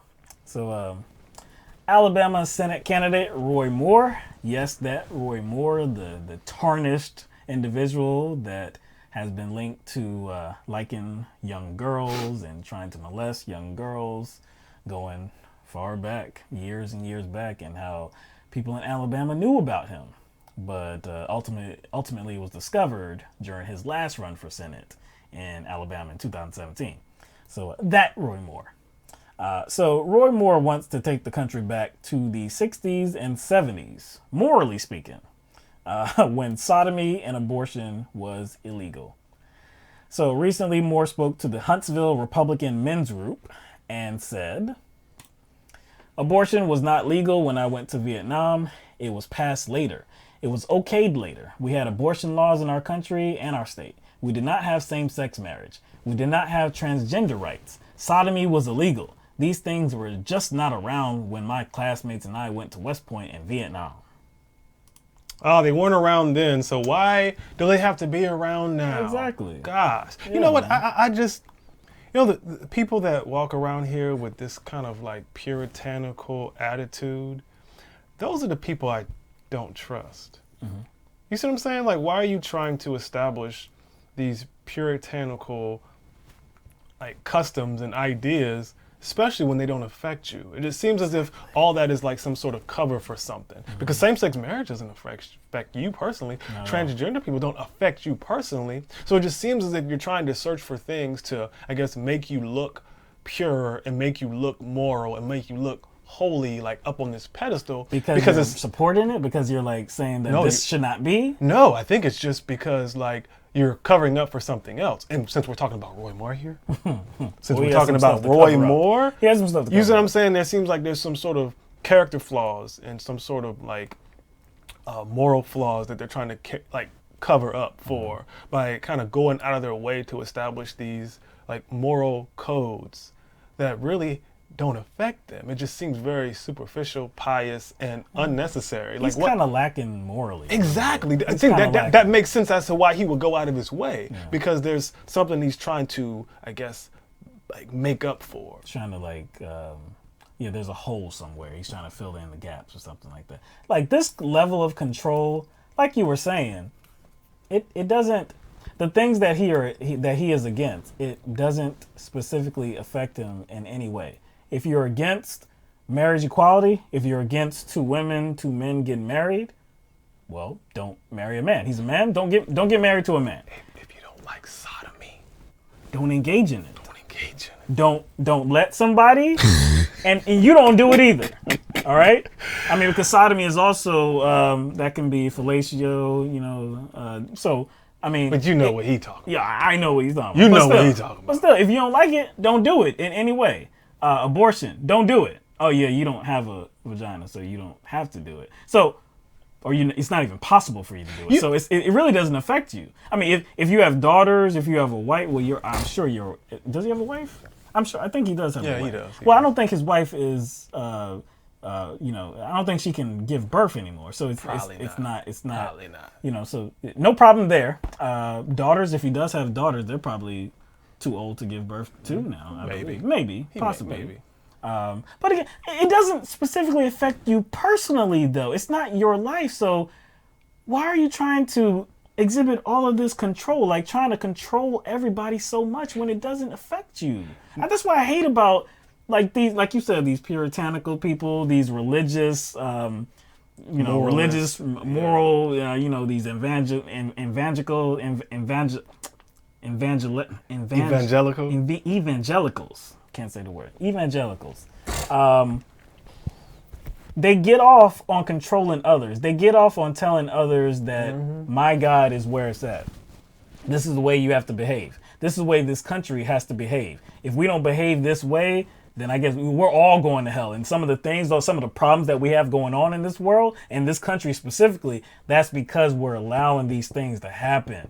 Because God is punishing us because we won't outlaw abortion. God is punishing us because we have transgender rights. And that's a manipulative tool that they use to kind of present this case that they are being affected by other people's lifestyles.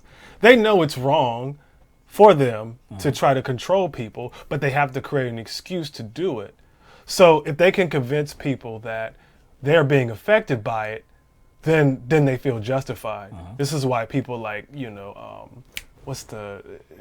think she ran for president. Not Palin, there was another one. You talking about Michelle? Yeah. Bachmann? Michelle Bachmann. Oh, goodness. I focus on her, but it's not just her. The eyes. Yeah, I know, the eyes. She's not the only one who says this, but she's just the closest figure that came in my mind. Right. She says things like, gay marriage, causes all these earthquakes and tornadoes, all these disasters. I'm like, why do they do that? Do they really believe that? I don't think they actually believe that. They just have to create this idea that they are being affected by other people's lifestyles, and that's how they go about it. And it's see, we're suffering. Our country's not going to be blessed. And then we're going to have all these wildfires and these tornadoes, and we're going to have all these hurricanes and all these, natural disasters because all these people sticking stuff up their butts. You know what I'm saying? They just doing all this kind of butt stuff. All right, so let's go to another quote from Roy Moore, okay? So this is kind of going into another area. Well, of course, this is still him selling his religion, but not related to abortion or sodomy. So Roy Moore says, we had the Pledge of Allegiance. We said the Pledge of Allegiance. We had morning devotionals. I know most of you in here over the age of 60 probably remember days like that. We are continually under attack from atheists and secular humanists who want to take those laws from us. Now, the law part is, look, I'm stuck over a lot of that, but the law part is where I have a significant halt. What law is this dude talking about? First of all, the Pledge of Allegiance is still in schools. Now, there's no law about it. There's no law about the Pledge of Allegiance, but it is still in schools. He's making up stuff. The morning devotionals, now, yeah, that's too far. That's too far for me. I don't want that whatsoever. But laws? What laws went away? Like, this dude is, like you say, he's making stuff up about, there were laws back in the day where kids had to do these morning devotionals? There were laws? There might have been, but actually, I don't care. In the 60s and 70s? I don't care. Even if they were. I don't care, but still, I think he's a little bit off base. A little bit off base. Maybe, you know what? Possibly in some small towns in Alabama, maybe there were some laws. There might have been some laws, but to me, it really doesn't matter. And actually, it doesn't matter for the sake of, appeasing atheists or non-religious people or people who are not Christian but are religious. Actually, it matters to appease religious people because Christianity is not a monolith. No, it's not. Especially amongst the different ethnic groups, but even within the same ethnic groups or races, whatever, societal construct, but still races, ethnicities. Christianity is still not a monolith within people within the same group, even people who look like Roy Moore. You see what I'm saying? So it actually makes sense that, I guess, religious practices they're not necessarily not allowed in schools because you can still pray in school. You can be in class and pray but they're not class. Mandated. Yeah, not mandated. You can be in the officials. school's little common area or gym or cafeteria and pray and actually get in a group and pray with other people. That's it's your just choice. that faculty members and administrators cannot lead it, or school or the state can't mandate it. Now, even if I was a Christian like that, I wouldn't want that mandated because I don't know what kind of morals and what kind of beliefs this next Christian has. It just doesn't make sense. It actually makes more sense for protecting religious people than atheists.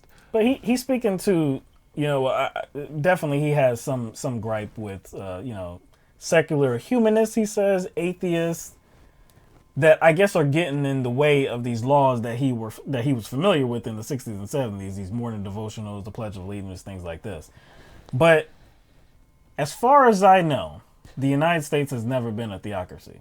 As far as I know, officially has not been a theocracy. Especially if you read the words of the founders. Yeah, separation of church and state. Yeah, but if you go actually read the words of the founders when it came to religion, oh my gosh, they had so many things to say about it. I mean, it makes sense considering one of the main reasons why that they just felt compelled to bring their asses over here was because of a highly religious kind of theocracy from where they came from and being kind of under the thumb of that. But what's interesting about Roy Moore and people like him when it comes to this idea and these beliefs being forced upon people legally through laws, through enforcement of laws, how the hell is that going to happen? How do you enforce something like that? But how do it's you against the Constitution, though. You can't enforce it. But it's against the Constitution. But let's just say there there's hypothetically, if you were to make laws to I guess cause certain acts and behaviors to be illegal, illegal, like sodomy. How would you know what somebody's doing? So how do you see what I'm saying? So yeah, this is a weird fight to take up when you're not in other people's bedrooms. It's a really weird That's the fight. only way you can enforce laws like that. You would have to either be in their bedrooms, people would have to report on what they do. But see, like you said, this isn't really about that. This is about Roy Moore being a demagogue. Yeah, this is about Roy Moore trying to bring back the moral spirit, his moral spirit, and have people actually believe that, oh no, I can't engage in sodomy, I can't engage in abortion, I can't be transgender, I can't do all these things because it's not moral and we must be moral. It's not really policing this stuff. It's just making you stop, refrain from doing it. That's it. Nobody's going to come after you because you are doing it, but Roy Moore just wants you to stop based on his moral beliefs. And essentially, he's advocating for anybody that is engaging in those behaviors to be judged and ridiculed. You know what I'm saying? And marginalized by society. Oh, he's fine with that, though. I mean, he should be marginalized. Oh, hell yeah. Society. I mean, hell yeah.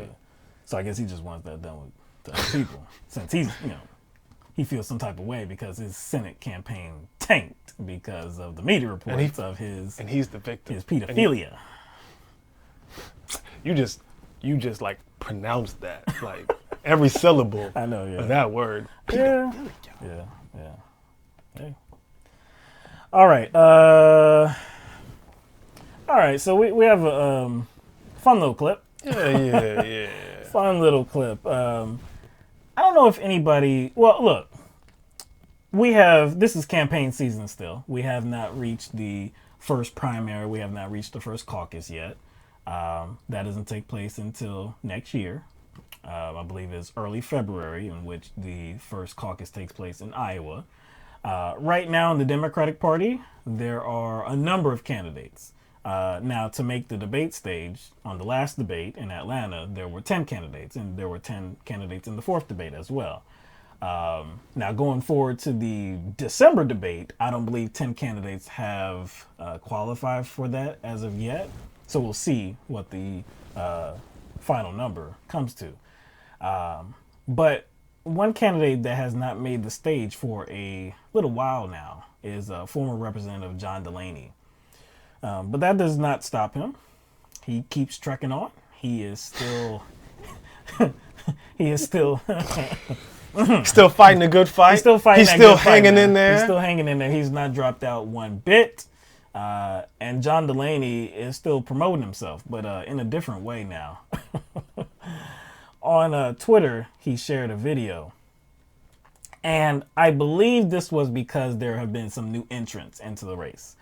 So we have talked about how the former governor of Massachusetts, Deval Patrick, has gotten into the race now officially.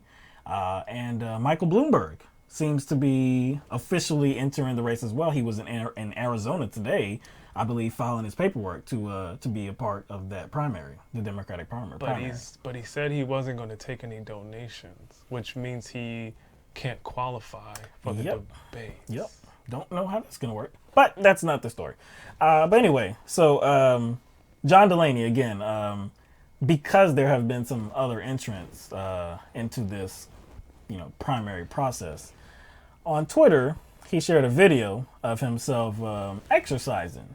And it was captioned with the message, "Lots of people jumping into the race, so I decided to do a few sets of 10 box jumps on the 30-inch platform as a warm-up to my workout." And then he shared the video. And this is the video. Swole Delaney. Look at Swole Delaney. Get him.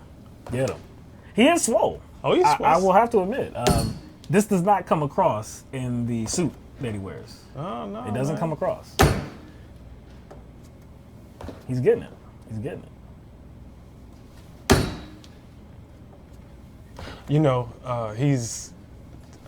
He's relatable now. He's completely because relatable of this. now. Just because of this. I mean, I will admit that on his hands though. Yeah. Well, he is a former representative. He has a lot of time on his hands, and he has billions. Maybe that's how he got swole. He just been eating. The candidate in the video, doing some workouts and push-ups and sweating. Talking about Tulsi? Oh, you know I'm talking about Tulsi. He probably saw that and was like, "Man, I gotta. Let me get into. Let me get it. Let me pull my my guns out." I will say that on that stage or whatever, Quad Laney. That was the quad. He got the Quad Laney. Yeah. We didn't see his abs, maybe got some ab Laney, something like that. Triceps or something like that. Let me see his triceps. Swole Laney. Yeah. Look, like I said, he is he's definitely in shape. How old is this guy? He is 56. Yeah, man. 56 years old, man. You know what? Straight up, I never thought we would clap for John Delaney. Yeah, he has respected his body, no doubt. No, I did not believe that I would clap for John Delaney, because we have shared a number of very awkward videos where he comes off as so incredibly corny and lame. It's just, it's kind of cringeworthy. It's just, ugh. Yeah, no. When you say corny and lame, I think more like not human. A little robotic. Robotic, not human. A little robotic. Just like a little bit. His smile is very artificial. Yeah. Very artificial. But look, does this raise his numbers?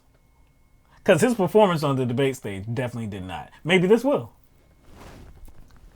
If enough people see it, maybe this will. Maybe. Hey, Swolaney. Swolaney, yeah. Throw you some dollars, man. Hey, go ahead, man. Do your thing, Respect man. the body, man. He could have, actually, you would have thought he would have made that part of his campaign. Should have. It was a very bad campaign strategy to leave that all under the suit. To leave that all under the suit. Why did you leave it under the suit? My man should have came to the debates like in a wife beater or like a muscle shirt or something. Hell yeah, man. And you say, you see this? You see how swole I am? This is how hard I'm going to work for the country. You know what? This is what the economy is going to look like. Oh, man. Unfortunately, he did not. I don't know who's advising him, but yeah, to leave all that out, man. I mean, obviously he's a successful guy in terms of financially. But that's not really going to play on the campaign, stage. In campaigning, I don't think that's really going to play when you have other people that may have been successful as well and just have a better, better approval numbers. They're recognized better. They're just able to convey an image of where they're going to, I guess, do actual good for people. So you can't do that. You've never conveyed that message that you were actually good for people. So why is he still like hanging in there in the race? To show off his guns. Show off the guns, man. But late, man. You came to this party. Yeah, late, I know. Man. But again, that's that's the thing. He had to have been encouraged by something or influenced by something because he's always had the guns. He's always had the guns. Yeah. He's always been quad laning. I'm gonna call him Swole Laney. Swole Laney. I think that was the best one. Yeah, Swole Laney. Swole Laney. Or like Swole Bill Daltrey. Dude, we came up with that in one show. Yeah, I know. He could have made that a campaign ad. Nah, I would have made him pay me. I would have made him pay me. He could have made that a campaign ad. Get you. I can see it right now. You know what I'm gonna do for the country? This. No, you sound like Mr. T, dog. You sound like because he's gotta hype it up. That sounds like some Mr. T stuff. Come on, he's gotta hype it up because he's artificial. He's an artificial guy. I pity the fool that don't vote for. Don't vote for John Delaney. I pity the fool. Yeah, I can see it, man. I can see it. I don't know how he would look with that little piece of hair going he's back. He's a bald guy, though. Yeah, no, he can do that. Dog, they got like prosthetic hairs and stuff. Like they got like hair transplant stuff, man. They got like the little hair pieces. That's not advisable. You know, dudes got the weave now, man. Yeah, that's not advisable. I mean, this dude's been bald for many years. Anything would work, I think, though. I don't think anything would mess his campaign up. Nah, more than just him.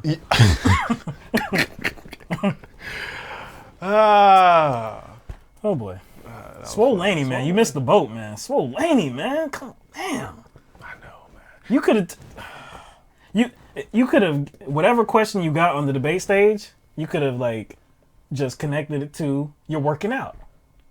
Just answered it in terms of like working out. Well, when I'm in the gym, You know it would have been better. You know it would have been better if that video had like the what's that? Dunce. The Rocky? The run. Yeah. Yeah. It would have been better if he had that up in there, man. But see, he's not thinking. See how long it took us I don't to know if come that up. would match with box jumps though. Box jumps. He obviously does more than box jumps. See, yeah. If he was bench pressing, something like that, squatting. Oh, true that. Power cleans. Maybe you could like play some like DMX. Maybe that can be more high. Y'all gonna make me lose my mind up in here. You know what I'm saying? Y'all gonna make me lose my cool up in. Not with box jumps though. But you introduced the other workouts though. Yeah. He would have to do the other workouts. Why? Who was running his campaign? We should have been running his campaign. If you would have seen the dude, like, damn, Swolaney, we got to get that into a campaign ad, man. Immediately. Because you're not personable. So we can't do that's nothing right. with That's that. right. Yeah, I have a tiger. That's what it was. But again, he's not a personable guy. So we got to do something else. We got to do something else, We man. gotta do something else. We ain't even in the game, and come on, man. We know that. Oh, man. He's more likable to me now, though. I like him a little bit more now. I like him a little bit more. Wait till he fuck up again. Wait till he fuck up again. Nah, see, he's just my entertainment, though. Oh, okay. Yeah, Okay. Yeah, I liked him a little bit anyways because of that. Because of entertainment. Yeah. Oh, yeah. That was after the debate. But didn't he do something during the debate, too? Oh, yeah, he did. Yeah, I can't remember. I can't remember. We did have a clip of it. I can't remember it, though. All right. Just one other thing I just wanted to mention.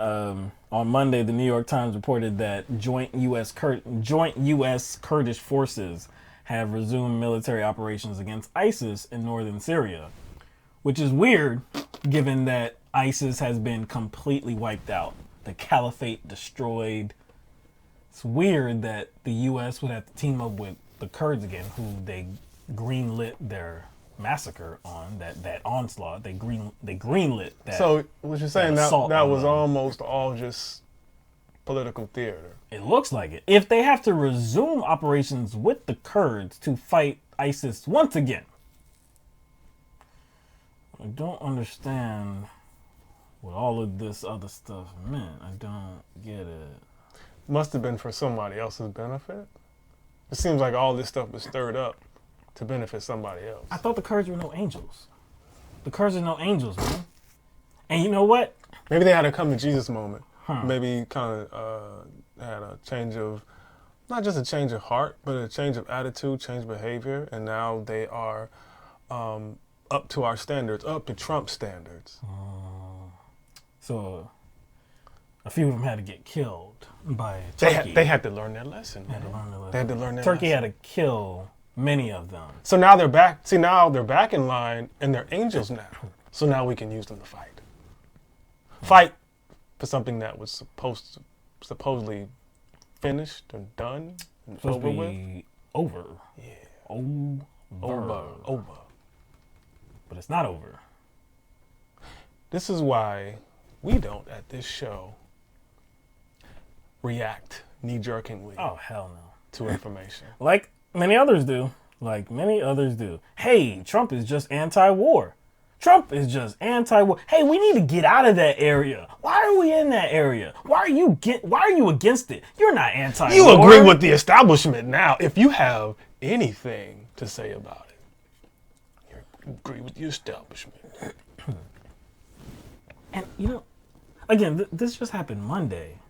But I wonder if those same folks will criticize Trump for this resumption of military operations. Not only that, what's the most recent thing he did that proves he's not anti-war and not an imperialist? What's the most recent thing he did? Was that the whole Gaillard, Secretary of the Navy being Gaillard? Yeah. Defending a war criminal. Yeah, a war criminal where I think 5 or 6 of his own SEAL teammates testified against him. And he was. I think his, I don't even know what you call it, a SEAL commander or whatever, the person who's like above him. I think his commander either ordered his SEAL teammates to like take guns away from him or something. I can't remember. It was some crazy shit. But Gaillard was acquitted on most of the charges, including murder. Yeah. But still, his conduct was very inappropriate, and so he was going to be demoted. That's when Trump stepped in and said, no. He will retain his rank. His trident? Yes. Retain his trident. His Navy SEAL. He will retain his status. He will not demote him whatsoever. And so that's when the Secretary of Navy kind of backdoored. He didn't go to Mark Esper. He kind of went to the White House and tried to facilitate some agreement with Trump to, I guess, behind the scenes, allow Gaillard to retain his rank, where it wouldn't, I guess, be reported in the media, maybe, or something like that. But he was found out. And then ultimately, Esper fired him because he did not go through the appropriate channels. He bypassed him to go straight to the White House. So I think Trump wanted to have the naval prosecutors punished for their role in trying to discipline Gaillard. He wanted them punished.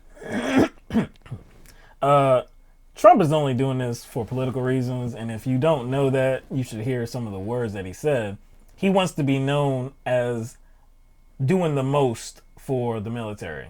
He says, nobody supports the military like me. So this isn't because he really believes that what Gallagher did was right. This isn't anything that suggests that Gallagher was innocent and he didn't do anything inappropriate. No, this is just he wants to be seen as the military's guy. He's got the back of the military. He's going to do the most for the military. But does he really? Because essentially he only has the back of this one war criminal because he's going against the consensus of the Navy. And how does that look too? Because to do this, you're going against the Navy. You're going against the military. If they feel like somebody made some inappropriate actions and did things that run counter to military rules and procedures, then they should be able to discipline whoever that individual is. But if the president of the United States steps in and says that, hey, no, I know you think, well, you got evidence that suggests that this dude is wrong, but I'm going to step in and say, nope, you're not going to punish him. What does that do for conduct in the military? I'm glad you brought that up because that does send a message. It does. It's like, hey, I can,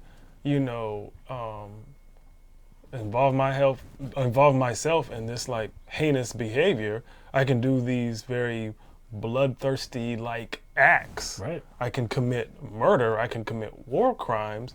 And guess what? President will, step in for me. What about, some things that, I believe we're all aware of as well, is how men have treated women in the military and how they've gone after them. They've harassed them. They've sexually abused them. They've raped them. That's where most of the cover-ups happen as far as like sexual predation goes. A lot of the cover-ups happen within our military. So if they do some stuff like that, what is Trump just going to reach in and say, well, no, I got this dude's back. He's going to retain his rank, no punishment, no nothing. Because that's what this kind of action suggests. It's he's setting a precedent here. All right. All right. We're going to take some calls now. Yeah. Take some calls. So if anybody would like to call in, if you have anything to say tonight, we would love to hear from you. We got lucky the last time on Thursday. It got worked. A little gift. We got two gifts because we had two callers who had not called ever before. And in the same day, they called into the show. So that was definitely a welcome present to us. That was refreshing. Yeah, it was. Just to hear some new voices. But yeah, not to dismiss the old voices that we hear. I don't want to call you old. I was about to say, who you say? Like, usual? They were probably like, who you calling old? Yeah, usual voices? Okay, I say the usual voices. What was that character off of Sanford and Son? Esther? Who you calling old, you fish-eyed fool? So, Jordan in here? I think I saw Jordan in there. Yeah, Jordan's in here.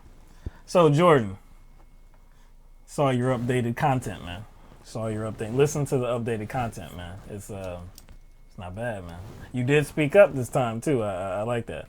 Yeah, I already liked the first one. Yeah. We just wanted you to speak up a little bit. Same lyrics, same sound, same beat, same everything. I liked it, man. If nobody has seen or heard, or if you haven't seen at least the like the featured image, the thumbnail on Jordan's work, this is what the cover looks like here. Yeah, this is it. Yeah, which the cover is not bad, man. It's not bad at all. Big Burn, Duke of Bread. And I didn't even notice this until later. Bernie is holding Trump's hair. Yeah. Which is hilarious. I do like that you got KTFO. Yeah. That's just KTFO. Not, you got knocked out. Yeah. You got knocked out. Exactly. Then you got Pence as the referee. Which is funny. All this is real funny, man. A little comedian too, man. Yeah, man. I like it, man. I like it. But yeah, we We have the video. I mean, we have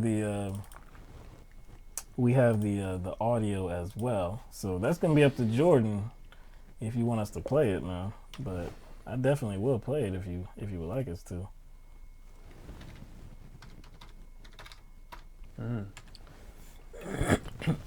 Got a couple of good comments in the super chat.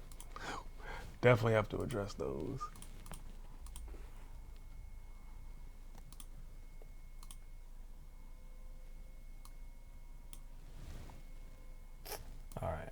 All right. So nobody's in the queue right now. So, all right. All right. Well, Jordan is saying that we can go ahead and play. He said, "LOL," though. Hey, I mean, look, it does produce a smile, but look, it's actually it's nice, man. It's nice. All right. So without further ado, this is the Duke of Bread joint, the Big Burn. Is that what it's called? The Big Burn. Yo, honestly, this junk was in my head all day too, man. Straight up. It's catchy. Alright, so let's put this on. Here we go. Alright, here we go. One take. Spitting that fire. Let's hear it. Uh-oh, you can call me Big Burn, cause I'm working class, and you about to learn. You know my boy, he's taking 2020. Donald Trump is done, when we hit it running. Till the orange clown will kick his ass and raise his taxes. Middle class, bringing back like Reagan never happened. Uh-oh, what you gonna do, bitch tits? Orange clown, little hands, and a limp dick. Fuck the bitch, she's epitome of 1%. Silver spoon goon running loose in our government. Bernie Sanders when he's spitting hot fire. Corporate dams going running for the hire. Uh-oh, Bernie's coming 2020. Got the working class at his back, don't need your money. Funny how the system works for the 1%. Got the wealth discussion checks from the government. 78 living check to check. More debt, half rent, is it over yet? No, medical debt gonna put you in the poorhouse. Better yet, bankrupt on the floor now. Donald Trump only working for the 1%. Tax cuts trickle down where the money went. Stock buybacks and overseas investment. Thought last time we would've learned a lesson. Uh-oh, what you gonna do, bitch tits? Orange clown, little hands, and a limp dick. Fuck that bitch, she's epitome of 1%. Silver spoon goon running loose in our government. Uh-oh, what you gonna do, bitch tits? Orange clown, little hands, and a limp dick. Fuck that bitch, she's epitome of 1%. Silver spoon goon running loose in our government. Yo, Duke of Bread, man. That's Jordan. Is it Duke of Bars now? Duke of Bars, man. Those bars. I'm telling you that part. Uh-oh, what you gonna do, huh? Oh, man. Uh-oh, what you gonna do, bitch tits? This one said bitch tits.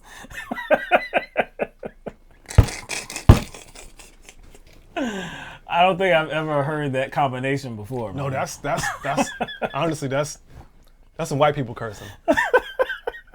If you go look up Jamie Foxx. Oh man. Just go to YouTube and look up Jamie Foxx, white people cussing, and that's how they. I love that junk though.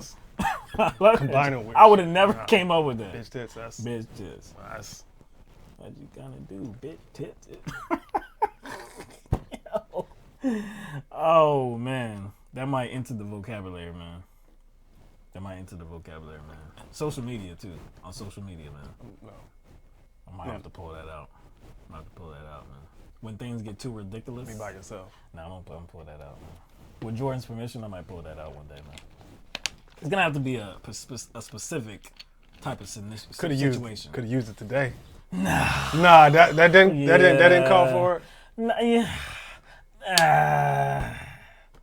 I have to do it to a dude. Nah, see, I'm gonna have to do it to a dude, man. Nah, I have to do it to a dude, man. Nah. Bitch tits. Yeah, it does sound weird to use it on a woman. It doesn't have any impact. It doesn't. Yeah, it doesn't land the same way. Nope, sure enough doesn't. Nah, but if it's a dude, see, I'm a. Oh man, that was hot, man. Straight up, man. And the beat was fire. Straight up. The beat was fire. Yeah, Duke said, yeah. Jordan said, yeah, I would only use that on the guy. Yeah, yeah. I think it would land better on a guy, straight up. Oh, man. All right. So like I said, we are coming up on Thanksgiving on Thursday. So just to inform everybody, just like every year, not going to do one show on Thursday. Yeah, because there's some things that got to be done that day. There's some things that's going on that day. You got beans, greens, potatoes, tomatoes. Yo, that song, I be killing it, dog. I be killing that song, man. That junk is tight, man. That junk does get you hype. Yeah. Beans, greens, potatoes, tomatoes. Yeah, man. Straight up. It's a day to get fat, man. Straight up. I think we always mention, too, that, you know, look, if you know us, of course, like, the familiar meaning of Thanksgiving, of course, does not mean a damn thing to us. Like the historical meaning of Thanksgiving, that doesn't mean a damn thing. Really, it's just, you know, this is a day that most people have off. Most people have off. It's a day where families can travel, families and friends can travel, you can get together. You know, I'm all for that because we don't have enough of those days. So I'm all for that. All right, we do have a caller in the queue. Oh, here we go. All right, so let's welcome 248 into the stream. Hopefully we can hear them. 248, you are on. I don't think they can. Say it again. No, I don't. We've done this before, man. We've done this before. Yeah, we don't think they can hear you, but you know, let's see if we can change the setting. Yeah, because I had to change it, but see. Okay, hold it. All right, let me see. All right, now I'll try. Nope. Oh, we can't even hear him. If he's talking, we can't even hear him. Okay. You know what? Hold on. Is that microphone? All right. Let me. You still there? Okay. All right. Now we can hear you. All right. Let me just do one more thing. If this doesn't work, we'll just go straight to the desktop audio. Desktop audio. All right. Yeah, because the settings that we had on Thursday worked fine. Oh, I don't think that's it, but let's try it. Go ahead.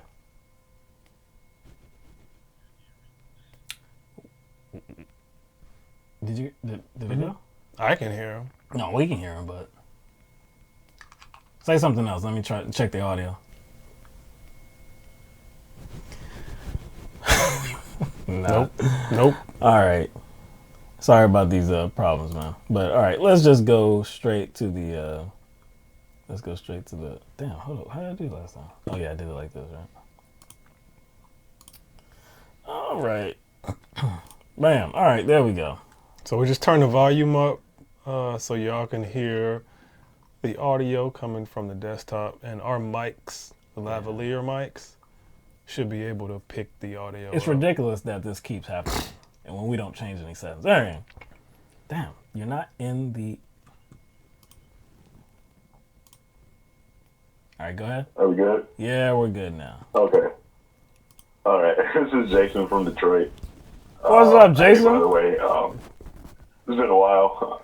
Good, man. I hope y'all are good. Yeah, man, we're doing good. Good to hear from you. Yeah, audio's kind of fading in and out, but I'll just keep going, I guess. I wanted to talk about how Bernie is in a really bad predicament, especially with his Lord Snakeness, Obama, coming out with this is the most remarkable shit I've ever seen. Like, I never in a million years thought he would do this. Just like flat out, like, if Sanders is the nominee, I will stop him. And the thing that's so like, why it like shook me to my core is Obama's approval rating is so high and he's so popular, especially with black people. Like, you can't say shit bad about Obama with black people because he's just like, he had that advantage of being the first black president, and you just can't get over that. And then most people don't pay attention to policy anyway, so it's like they don't give a shit about, you know, his policies in Iraq or or Libya, like slave markets, open slave markets, but just who cares? You know, he's the first black president, which to a certain extent, you know, he was inspired. If I didn't hate him so much right now, he would inspire me. I still kind of admire his achievement, but not his person, if that makes sense. Like he is clearly like an extreme narcissist. And the thing is that's so offensive. He knows Bernie Sanders has better policies for America, but his ego is holding him back. And he knows that even if Bernie only got Medicare for all done, Obama's signature achievement was the Affordable Care Act, and that's like literally all he has. Nobody else can mention a goddamn thing other than that, maybe DACA. But I think that it's a threat to his ego and a threat to his legacy. Just like when you look at how he talked about what's his name, Joe Biden. He said that Biden would be a terrible carrier of my legacy. It's always about his legacy. And like historically, even in classes, you take classes on the presidency, that's what they tell you, like presidents. This is why they build these shitty museums. That's all they care about is their legacy. These are like egomaniacs who want to be seen as like, in 100 years from now, you know, like a shepherd of the empire, Barack Obama, his greatness, you know, like all he cares about is his fucking legacy. But the thing that's so threatening is that when he could come out with a statement after New Hampshire, after the first 4 states, and say Bernie Sanders should not be the nominee, and then he could just flat out endorse, Buttigieg, which he might do because he's pretty much the white Obama, and he has all of the same credentials, you know, elite schooling, same donors. So he might do that, but I think it's more likely that Elizabeth Warren is going to end up the nominee. I think that they really don't have a choice because I think that Buttigieg is really, really bad with black voters, and you just can't get over that. I think he's going to do so poorly. It's going to be funny. Like, he's going to have, like, maybe 2% in South Carolina, and, I'm being kind of generous. Especially after the first 4 states. And then if you get to like even California, he's not going to do well. So I think he's going to drop out. I think Biden will drop out. The next debate is the last one before the voting starts. And so I think it's going to be like by far the most important one. And I think that everybody's going to be attacking everybody because I don't think they really have too much of a choice. Like, especially the lower tier candidates at this point, they have like nothing to lose. But I think that Elizabeth Warren will probably be like the compromise candidate, and she's pretty much the only one who's going to be left. Like if you take out Buttigieg, Biden, and the fact that I just do not think that they will let Bernie Sanders win. Like even if you got to a brokered convention with the superdelegates alone, you could overcome. Sanders would have to have like a really dramatic delegate advantage in order to overcome the superdelegates. And I think with the fact that they don't cover him in the media, and then when they do cover him, it's all negative.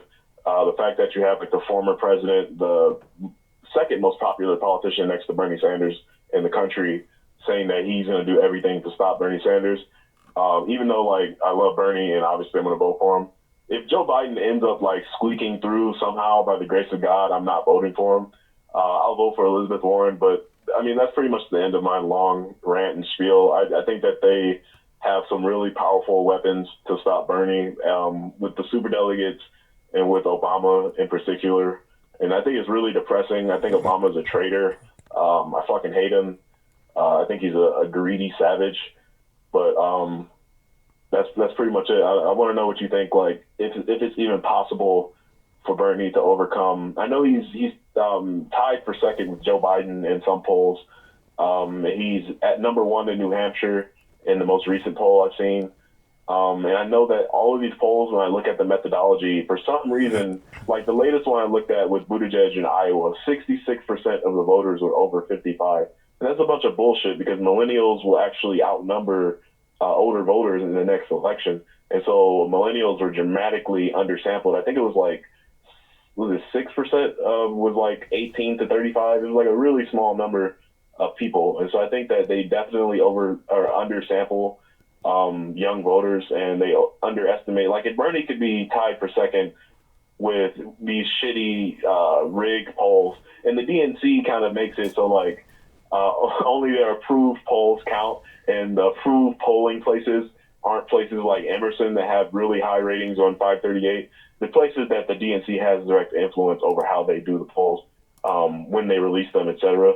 And so they kind of like rig it that way. But if Bernie could do so well with the rigged polls, it gives me a little hope that like, and he also has 4 million donations. So it gives me hope that he could get like a really high advantage. But I think that like the only possible way he could do that is if Biden collapses, because most of the people who support Biden, their second choice is Bernie. So like he would have to like take like an overwhelming amount of Biden support and then fend off Obama, make his case, and then they will go after his age and the heart attack. They have so many weapons and smears, so I'm worried about that.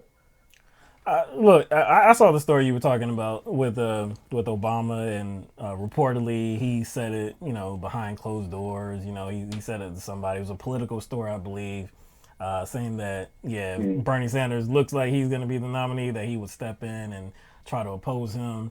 It's definitely a bad look. We already know what Obama is. He's not somebody that we believe to be a progressive or somebody that we would just like throw all of our support into. We definitely know what his record is and how damaging he was in a lot of areas. One thing about, I guess, Bernie Sanders' chances, I think he has a good chance. Even through all of that, even through all of the obstructionism that may be coming his way, I still think he has a good chance because, one, he is up at the top of the polls. He does have the most contributors, he has the most bodies, and he does have the most contributions total. So that's definitely a good look.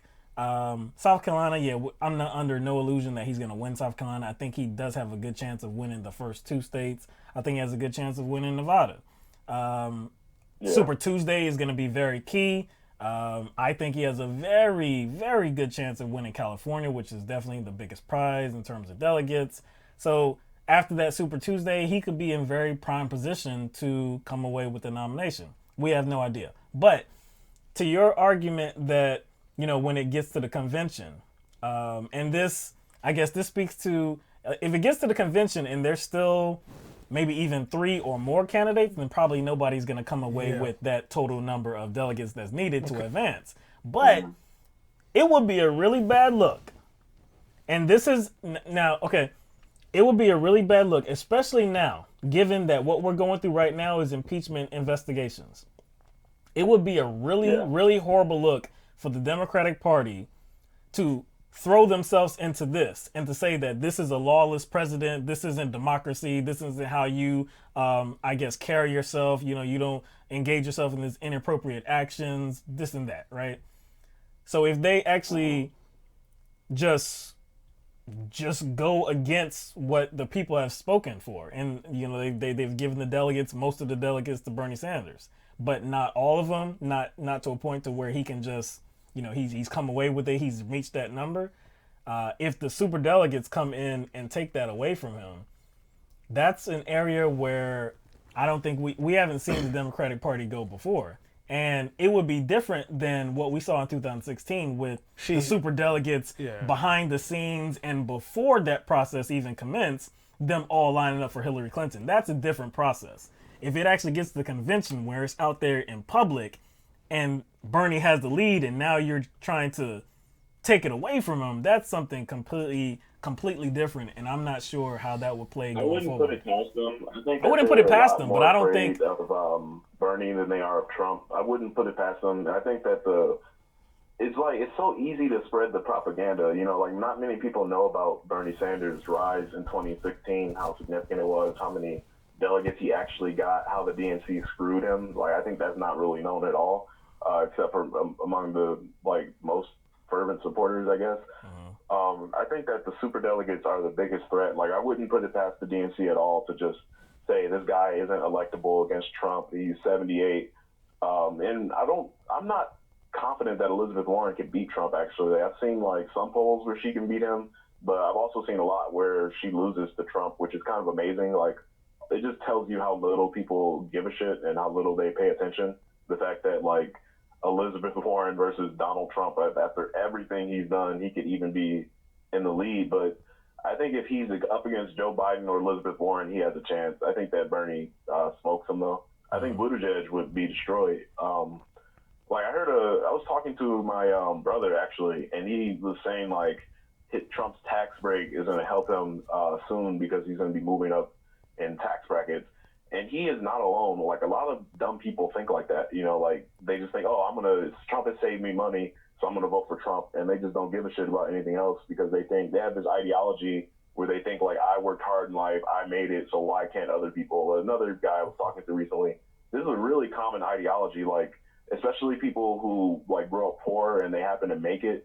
They get to a position where it's like, I had to work so hard, I didn't have anything, so why don't you pull yourself up by your bootstraps? And that mentality, not only is it, like, dumb, it makes no sense at all, it's counterproductive for their own interests, it's just really common. So I think that I don't know if the DNC would screw him over.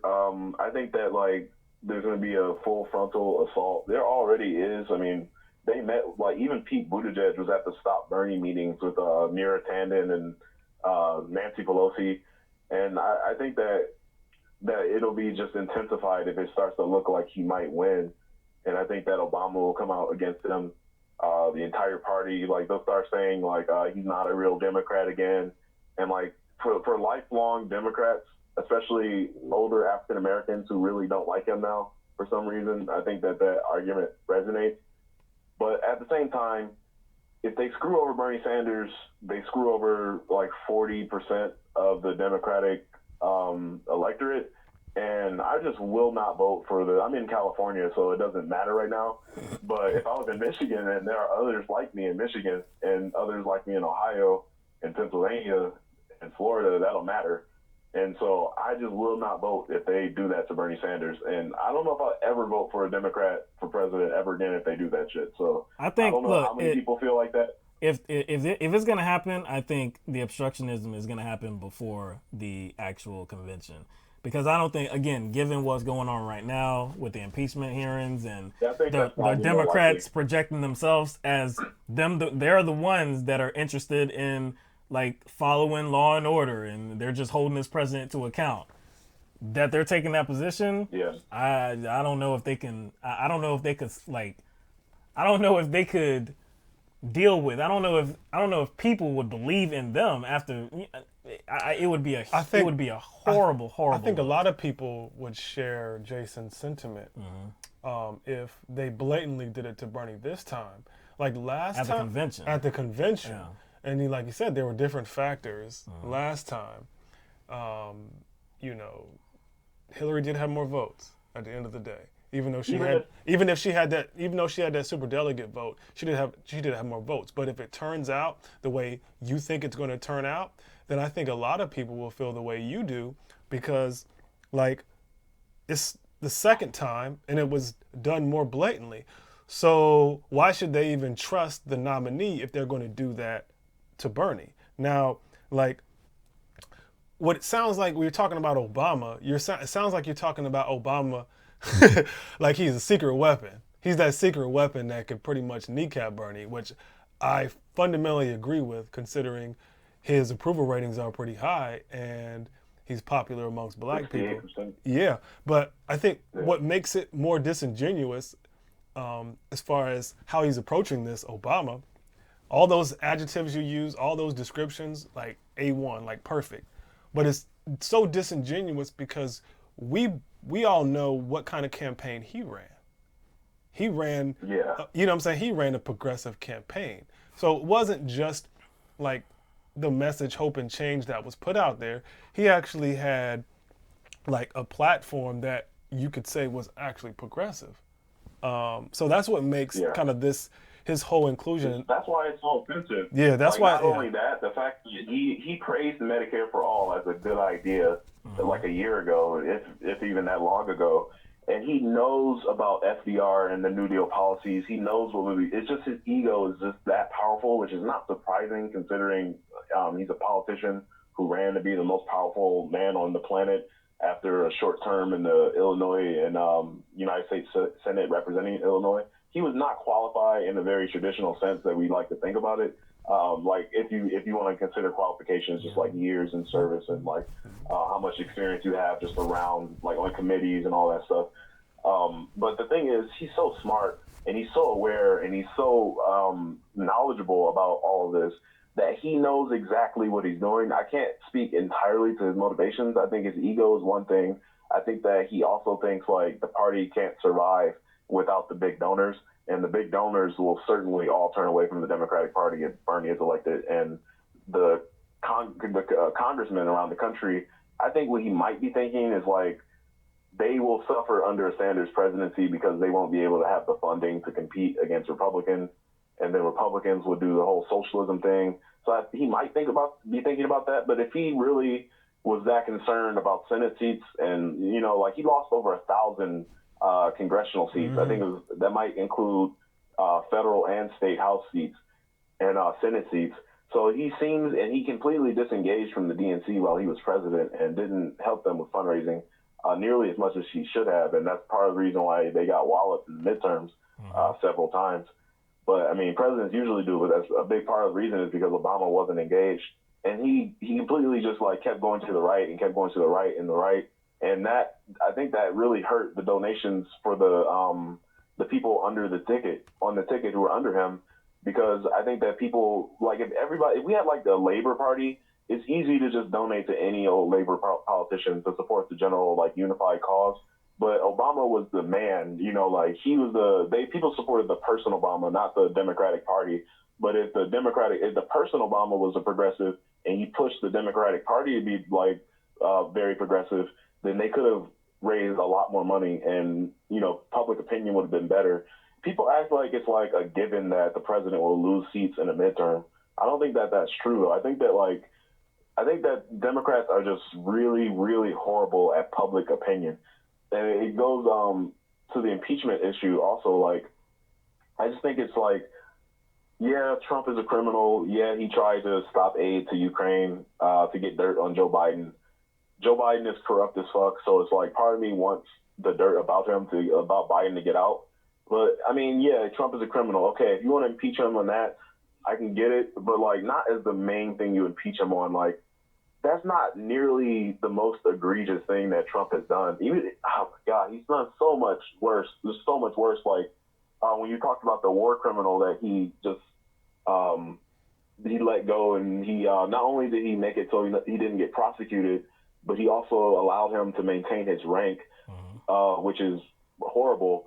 That, if you consider the fact that he armed the Saudis who are committing a genocide right now in Yemen, if you consider his emoluments violations, the fact that I don't know if you can impeach presidents on things they did like before they were president, but if you could, I mean, even his tax evasion now, but he stole basically $400 million from the United States and New York treasuries when he avoided taxes on the money he got from his father. I mean, it's just like, an Jason, American girl was killed in his first raid in Yemen. And I think that he killed like the son of like some dictator or not dictator, like some targeted person in Iraq or something like that. And the son had like American citizenship. There's just so many things that you can think of. All right, well, Jason, hold on. Teach him over. It doesn't. But of all the things that you listed, I'm not sure that he could actually be impeached in any of that stuff because, like, first of all, the emolument stuff I think is I can agree with you with the emolument. The problem with the emoluments is that they would actually have to have access to his business records and his tax records, which are held up in court. Right. I agree that should be a part of this impeachment inquiry, and that should be one of the articles of impeachment. But they actually don't have. They would need some more information to do that. So like maybe they.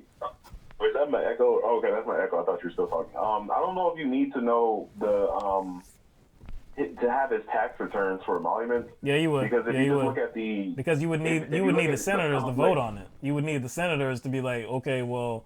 I see something here. Or actually, you would have to even have Congress to do it. You can't just speculate and say, well, he's stonewalling, he's not giving it to us, so we think there's something there. Yeah, there's like we can definitely see. No, what I'm saying is like if you consider like foreign agents, governments will like rent his golf courses and pay him for that. And so like his personal tax returns you might not be able to get, but his business returns you could certainly get. I think, and I don't know if you would even need those to have access to like I think the Supreme Court is actually going to allow Congress, even if you needed to go through the Supreme Court, the impeachment is not going to happen anyway because of the Republican senators, right? So you might as well make the strongest case you can in the House, Right. even if it's not going to proceed. Okay. Yeah, And definitely to put Trump in a situation where the Supreme Court, with two people that he appointed, has to stop the United States Congress, which was elected, unlike these bastards, from allowing us to see Trump's corrupt record, and you have him on trial for that. I think that's a way better case, even if you don't even, at the end of the day, get the returns. But I think that the public, I think it's been actually pretty public how, like, the Saudis have rented his hotels, and I forget which foreign government, like, pays him for his golf courses. But, like, things like that, you might be right, but the fact that we've heard about it publicly makes me think that there's some kind of record of it somewhere. But I think that even, like, the main value for impeachment to me is we're not going to get rid of Trump through impeachment, obviously. They don't have enough votes. So the main thing to do, because if you're going to take presidential candidates out of the race to put them through a Senate trial, you might as well damage Trump as much as possible. That's what the impeachment hearing is really supposed to do. That's what they think they're doing, but I don't give a shit about the Ukraine thing, and I don't know that many other people do. I mean, it's just one of many. Trump is a rapist. Like, this is just one of many horrific things that he's done.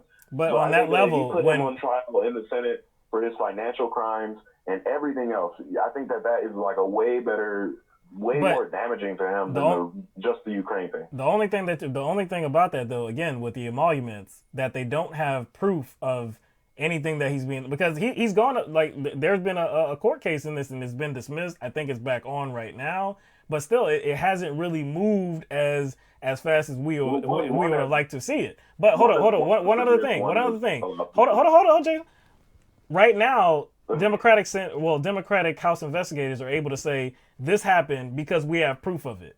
If Democratic House investigators are going to go at him with emoluments, they don't really have anything. They don't have any proof of anything. They can say that, yeah, we think something's going on here, but that would give the Republicans the opportunity to say, no, there's actually nothing here because you don't have anything. There's absolutely nothing here. The Republicans are trying to do that right now, but we actually have evidence that there was something inappropriate that happened. With the emoluments, that information is just not there at this time. I think what Jason is saying is, like, there are things that are obviously inappropriate, but what Will is saying is that there still needs to be, like, kind of concrete evidence to back what is obviously occurring. You wouldn't have started the impeachment inquiry at this point. You know what I'm saying? Okay, so I get your argument, and so one thing is that the impeachment process is political, and so the standard of proof is not like a criminal trial. Like, what you're saying is true. Like, you would need to show him to be guilty beyond a reasonable doubt in a criminal trial. And impeachment is actually a lower standard. It's pretty much, do you think it's more likely or not? And I think that a preponderance of evidence, but not only that, I think that, like, I don't know if you could say no proof. I agree with you that we definitely don't have, like, enough that you would need to, like, convict them in a criminal trial, certainly. But the fact that we know about it means that there's evidence of it somewhere. And the fact that, and so, like, if I was, like, if I wanted to sue you or something like that, I would need to show preponderance of evidence. So more likely than not. So I don't need to have, like, every documentation. I just need to get a jury to believe that it's more likely than not that you did something wrong.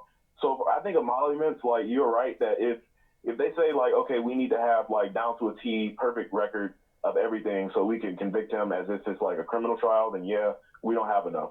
But even if you just look at Yemen, we certainly have enough of that. Like, that's right there. So if you want to just focus on Yemen, I think that would be even way more damaging. Imagine constant news coverage of all the slaughter and just the atrocities going on that are a direct result of the actions of President Trump. And I don't know why I call him that. Hold on. We were speaking in terms of, like, what can be offered as a slam dunk. So we're just talking about ironclad slam dunk. And we totally get that. Right. We totally get where you're coming from, where it's not like a criminal trial. It's a political process, and you don't have to have this, like specific evidence that points to criminal activity, as long as you can get them with emoluments. We totally understand that. We're coming from the perspective of having, like, an ironclad, solid case. So we totally get where you come from. Now, here's the problem with Yemen. Yeah. Yo, you know what's gonna happen? Yeah. It's gonna be weird to try to hold this president accountable for a long-standing U.S. foreign policy, especially when the Democrats themselves have been promoting that same policy. Right. I would be the first one. I would be the first one to be like, oh no, y'all some hypocrites. Y'all got to impeach your damn self. You can't just blame Trump for what's going on in Yemen. In Congress. Go ahead. Consider the fact that the Senate passed a resolution that condemned that and tried to prevent him from selling weapons to the Saudis, and so did Congress. So the will of the American people in public opinion polls. So everything that, and actually you could argue that he violated his authority as president when he just directly sold them the weapons, which is like, you can consider that to be an act of war against Yemen. And we just allow the shit to happen. You're right. It's been like presidential policy. But the fact that he vetoed that bill and then went ahead and sold them weapons anyway, I think that you can arguably impeach him over that for an abuse of his powers. I don't know. The one that was a resolution that he it had no teeth to it. It had no biting power whatsoever. But another thing is that Obama sold them weapons as well. But again, like Jason is mentioning, the people in the chat are mentioning that the genocide was going on when Obama sold them. The Yemen war started under but I think Obama. what Jason is highlighting, and what some people in the chat are highlighting, is that Trump is the one who vetoed. Right. Okay. Well, vetoed the resolution. Yeah. So I think that factors into it. But you're talking about the resolution to get us out of involvement with Yemen. Yeah. Okay. So I think that is like one of the factors that is kind of leading to that position of impeaching him for that particular issue. But he has the power to veto, and that's where the issue comes. He did have the power to veto. So he can't be seen as someone who's abusing his power. You wouldn't impeach him for vetoing. You would impeach him for the original act of, like, the only reason that they had the bill in the first place was to stop him from selling the weapons. But it's arguable that he didn't have the authority to sell the weapons anyway. Well, the Republicans didn't come along with their support until Khashoggi got killed. They were all for our involvement with Saudi Arabia until that moment. There were only a few Democrats that actually supported us getting out of the getting out of that involvement with Saudi Arabia. There was one Republican. There was Chris Lee, I believe it is. No, Mike Lee from Utah. And then there was Chris Murphy, and then there was Bernie Sanders as well. And they tried to do this well before Khashoggi's death. No action, no nothing, no vote, no nothing, no conversation, anything. And then after Khashoggi got dismembered, that's when the Republicans came on board, and the Democrats as well. Like I said, I don't know. Look, I definitely agree with you that it should be impermissible behavior. It's an absolute atrocity. There's countless innocent civilians that are being murdered over there.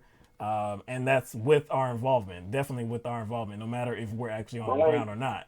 But like I said, like Mike was saying, that's long-standing U.S. foreign policy. So if Trump went down for that, you would have to assume that other people have to go down as well. And I don't know how that would play out. I don't know. I don't know if other people would go down in the future. It might set a precedent that you have to get approval through Congress to do things that are acts of war. But it's got that AUMF. I guess like my main argument is that the impeachment trial and like all of this, to try to just nail him on one small thing like they're trying to do with the Ukraine thing, to me is just a mistake, because he will not be removed. So the whole process is a theater. It's like the whole process in my eyes would be, the purpose of it would be to lay out all of his criminality. You start with the most egregious thing. Even if you can't convict him, it's like irrelevant whether or not you can convict him, because you know the Senate will not vote to remove him. So it's really irrelevant. So the whole purpose should be like to really show the Americans who aren't paying attention all of the things about Trump. Like, you can leave it to the people running for president to explain, his tax policy, his lack of healthcare policy, the fact that I think 2 million people have lost their insurance under him. You can go through all that, like his lack of action on guns. There's infinite things. The purpose in the Senate, and after he will be impeached, but in the Senate, when you get to the trial, the purpose should be to show the American people everything that he's been doing as far as like his emoluments violations, anything you have. It doesn't even matter, honestly, if it would be like admitted as proof in a court. You know, if it's even like it could be hearsay. It doesn't matter because this is all to sway public opinion. That's the purpose. Well, the purpose is to hurt him before the election. I think you believe in humans way more than I do, because I think you do straight up, because you're saying that, like, you know, you have to show the American people, and you have to present this case where you can convince them that this dude is a lawless president, he's committed egregious actions and this and that. I agree with several of these egregious actions that he's had. I don't think this Ukraine situation is the most egregious thing that he is guilty of, but I think it's the clearest thing. It's the clearest path to, like, evidence of his guilt. It's the clearest situation. But I think what Jason is saying, though, it's like I don't think Jason is saying like there's nothing to the Ukraine thing. Right. What he is saying is if you're going to present a case, not just that. It's just that whether it's the most egregious or not, I don't think it's his point. It's just that, like, if you're going to go this route of an impeachment inquiry and try to file articles of impeachment, you want to bring everything. Yeah, but we know that they're not. This is not a singular focus. Though we know they're not going to do a singular focus. But the one thing about it is that, again, we know people. It's like we know how hard it is to convince people of something. If you don't have evidence of it, we know how hard it is to convince people of what's going on with Ukraine right now, and there is an abundance of evidence. If you don't have any of that, then where are you going to go? Okay, fine. Let that be the anchor. I think that's what Jason's saying. Something has to be the anchor, and you attach other things to it. So. Correct me if I'm wrong. Correct me if I'm wrong. It sounds like you're saying you want to, like, come to the game with the full playbook. You want to approach this game approach this battle with the full set of plays. Because, like, how do we know they're not doing that? To me, like, focus on one small thing. I shouldn't even say small. One thing. You focus on one thing, and that thing itself is not going to be thing. If you look at the polling, even right now, people are not convinced that this is impeachable. So if you just want to focus on this one thing, but hold on, you all know right, that Jason, he's not going to be removed regardless, then why go through the entire process? But hold on, check this out. If you're going to be forced to go through the process because you want to impeach him, you might as well try to sway public opinion with everything negative about him, not just like. But see, we don't know. We don't know that that's not happening though. We don't know that that's not happening. First of all, like, the impeachment hearings it was that single focus of Ukraine that we saw last week and a little bit part of the week prior to that. But the effort to get the effort to get Don McGahn to testify, that's not a part of Ukraine. The effort to get his financial records, that's not a part of Ukraine whatsoever either. So there are other focuses that they're trying to be a part of this. Inquiry, though, like them trying to get his tax returns, I don't know that that's part of the inquiry. It could be. One is that they were supposed to get the records on Monday, but the Supreme Court put a hold on that. So now there's going to be, I guess there's going to be this hearing. There's going to be this brief by December 5th. If the Supreme Court rules that they are not going to take it, then guaranteed it's going to be a part of the impeachment hearings. It's going to be a part of the impeachment process. Guaranteed. Because then they will get the financial records. Do you think so? I don't think that. I was about to say, do you believe that, Jason? Do you believe that if they get their hands on first his business records from Mazars and then tax returns, you don't think that they're going to? I don't think that they would do that. I don't think that they would do that. I don't think Nancy Pelosi is the fact that they prevented Robert Mueller from going into Trump's business records tells me that they're not really interested in getting him on that. I don't know who ordered that. Yeah, who prevented them? The Democrats couldn't prevent them from doing that. I don't think the Democrats could have prevented that. I'm not sure about that. I'm not sure. I think that was Rosenstein. I think that was Rosenstein who directed. Because he was the overseer. Like when Rod Rosenstein gave the mandate for Robert Mueller, there's a reason why he didn't include that in the mandate, and that's because there was a lack of a will to include it. I think that if Democrats, Democratic pressure is what caused them to appoint Rod Rosenstein in the first place. I think if Democrats would have pressured on the right thing instead of the Russian thing, or just all of his business records, or pressured Rosenstein to get access to like all of his dealings with Russia instead of just the just the collusion aspect. Because initially, actually, now that I think about it, I think Rosenstein might have made the decision himself to narrow, or Mueller might have made the decision himself to narrow the inquiry. But I think that if Congress would have gotten more, maybe I'm not being fair to the Democrats, but I think if Congress would have gotten involved, that he could have explored everything with Russia. I'll actually take that point. at face value because it is quite possible that Mueller himself narrowed the scope, or Rosenstein directed Mueller to narrow the scope. But I think Mueller knew that Barr would limit him. I think either Barr shut it down or Mueller knew that Barr would shut it down. That's not about Congress, though. But there was other cases that got distributed. There were other cases that got distributed. Yeah. Trump, you remember when he said, like, I have a red line, like, you can't go through my finances? Yeah, I remember just took him at his word and then said, okay, well, he said he had a red line. Let's not look at it. It was just kind of dumb to me. Like, they didn't push back at all. But they didn't have any power to do that either, though. If you're talking about the Democrats didn't have any power to do that. They didn't have control of the House. They didn't have power to appoint Mueller in the first place. Their power was in public opinion, and the fact that everybody thought he was corrupt. I think that they could have really pressured Rosenstein or Mueller to look more into it, and if not, we would have at least had an answer as to why. But a lot of the platforms that were delivering commentary surrounding this whole Mueller investigation, they actually assumed that his finances were being looked at. And there's a lot of shows that I watched and a lot of podcasts that I was listening to that was actually presenting kind of financial information about Donald Trump and who he was getting loans from, his dealings in other countries.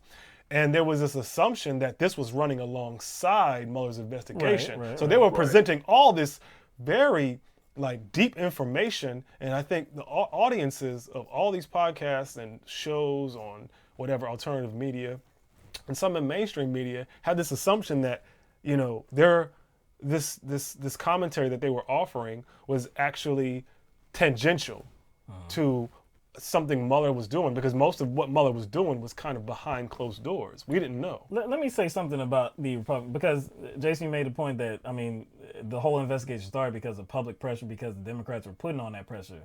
I want to be clear, we're talking about the same Republican Party.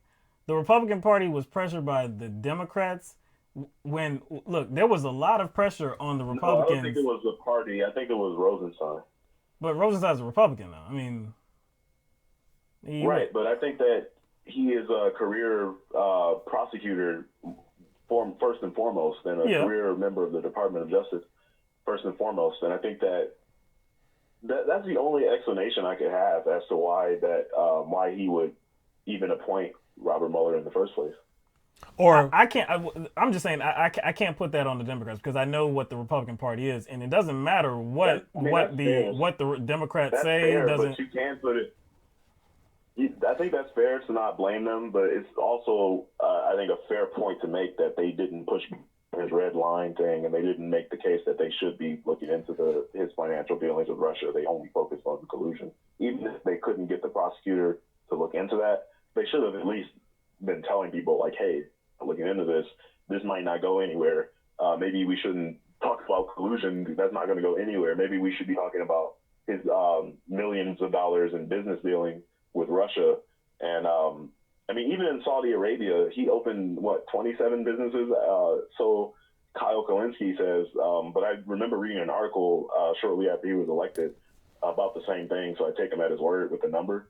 But the fact that he is using his presidency very openly to profit himself, and his children are doing the same thing. And the fact that he didn't divest himself when he was elected, that might be a direct violation of the emoluments clause. You might be forced to under the Supreme Court has never ruled on it, and this Supreme Court certainly will not rule in favor of people. But it might be a direct violation, actually, of the emoluments clause for him to even hold his assets while running for president, not in trust. Right. So, well, one thing about it is that, look, I don't know where the Democratic Party stood on going after his financials in private, in whatever dealings they had that we're not privy to. But like you admit, it wouldn't have gone there because that was a red line for Trump, and of course he controls the DOJ with Bill Barr. That was never going to happen. So we would have never got to a place where we would have seen. But wouldn't it be better to have him be very openly corrupt and then tell Bill Barr to shut down that inquiry than it would be to have them proceed? But you wouldn't have known it, inquiry that they knew would get nowhere. But you would have never known it, though. You would have never known it. Nobody would have ever knew it. We would have known if Bill Barr shut down the inquiry because they tried to look into Trump's financial dealings with Russia. I think it would have been I think we would have known that shit. I don't know. Republicans were leading this thing, man. I don't see how. I mean, look, no doubt that Mueller had the independence to do what he wanted to do, right? Now, in terms of going after his financials, it seems like that was not going to be a place where he could go. So if he tried, I don't see how, because we weren't even privy to Mueller's actions during the investigation. It was Trump that was talking about it for 2+ years. We didn't know what Mueller was doing. We only knew when there was some indictments that were filed. That's the only thing we ever knew about it. So if there was actually an effort to go after his financials, we would have never knew about it. And Bill Barr wouldn't have to come out publicly and say, well, I have to admit that we would have known about it though. I think we would have known about it. I think that with the leaks, the copious amount of leaks, the fact that we knew who was being indicted, we knew who was being investigated, we knew what his mandate was, and so it was kind of you're right that it was ambiguous as to what he was doing, but then later it came out that he wasn't investigated. I don't know if it was leaked, but they reported that he wasn't looking into his Russia financial dealings, and then everybody said, okay, well, this whole thing is nothing, basically. But I think the best option for the Democrats would have been to press on trying to figure out why Trump has been opening businesses in Russia. Why is he taking loans from them going back to the 80s? If you just look into all of that, and then if you can't look into it, if they shut you down because the president won't allow the Department of Justice to investigate him, that itself is something that is way more impeachable than just the whole collusion thing, which they didn't try to impeach on because it was going nowhere. All right, well, so that's a fair point. Look, we definitely appreciate the call, and definitely appreciate you being back in the fold and having this conversation with you, man. Like I said, it's been a pleasure. Yeah. We're gonna try to get to another caller. Y'all go follow Jason, man. He got a Twitter account. It's what, Jason from Detroit? Yeah, and YouTube. And YouTube, yeah, man. Jason Detroit. I've been suspended so many times. It's Jason Detroit, Jason Detroit. All right. Jason Detroit YT. Jason Detroit YT. All right, Jason, man. Good talk, man. Watching. All right, so we're going to get to 617 area code. You're on the air live with LTMB. Hey, Michael. Well, it's Ben. How are you? Good, Ben. How you doing tonight? Good. I'm glad you guys are doing well. Another great show. Big shout out to Jordan, the big burn. The big burn. Burning Donald Trump. I love the thumbnail, like you guys said, where Bernie's got Trump's toupee. And yeah, I didn't notice that at Mike first. Pence is there with the MMA or whatever that fighting's called. He's wearing the latex gloves and stuff. He's gonna help Trump get up. Octagon. So that was legit. That was actually pretty good. Remember the first time I commented on it, I said that he was doing a whisper rap like the Yin Yang Twins. Mm-hmm. Yeah. That was pretty much spot on. I thought I liked how it said Yang and stuff too, because the Andrew Yang tie-in and everything. So, but the new remix version is actually it's really good, and it's funny because people get a sense of what Jordan's like just from him calling in and his comments and stuff. So it's fun to see the talent that we have in the pool. So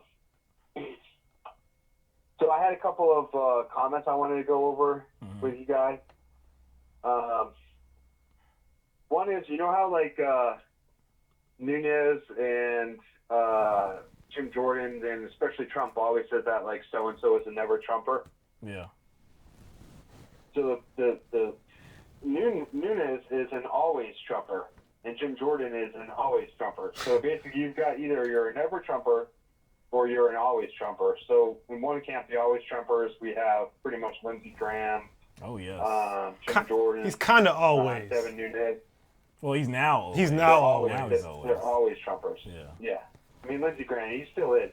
He always will say, look, Donald, if you're watching at home, you're going to win, but just please tone it down a little bit. He does do that. He does do that. He's such a lapdog. And then, but people who are never Trumpers include the weatherman who said that the forecast was not going to Alabama. That was a never Trumper. The guy who cut through Trump's wall with a circular saw was Trumper. That was a never Trumper.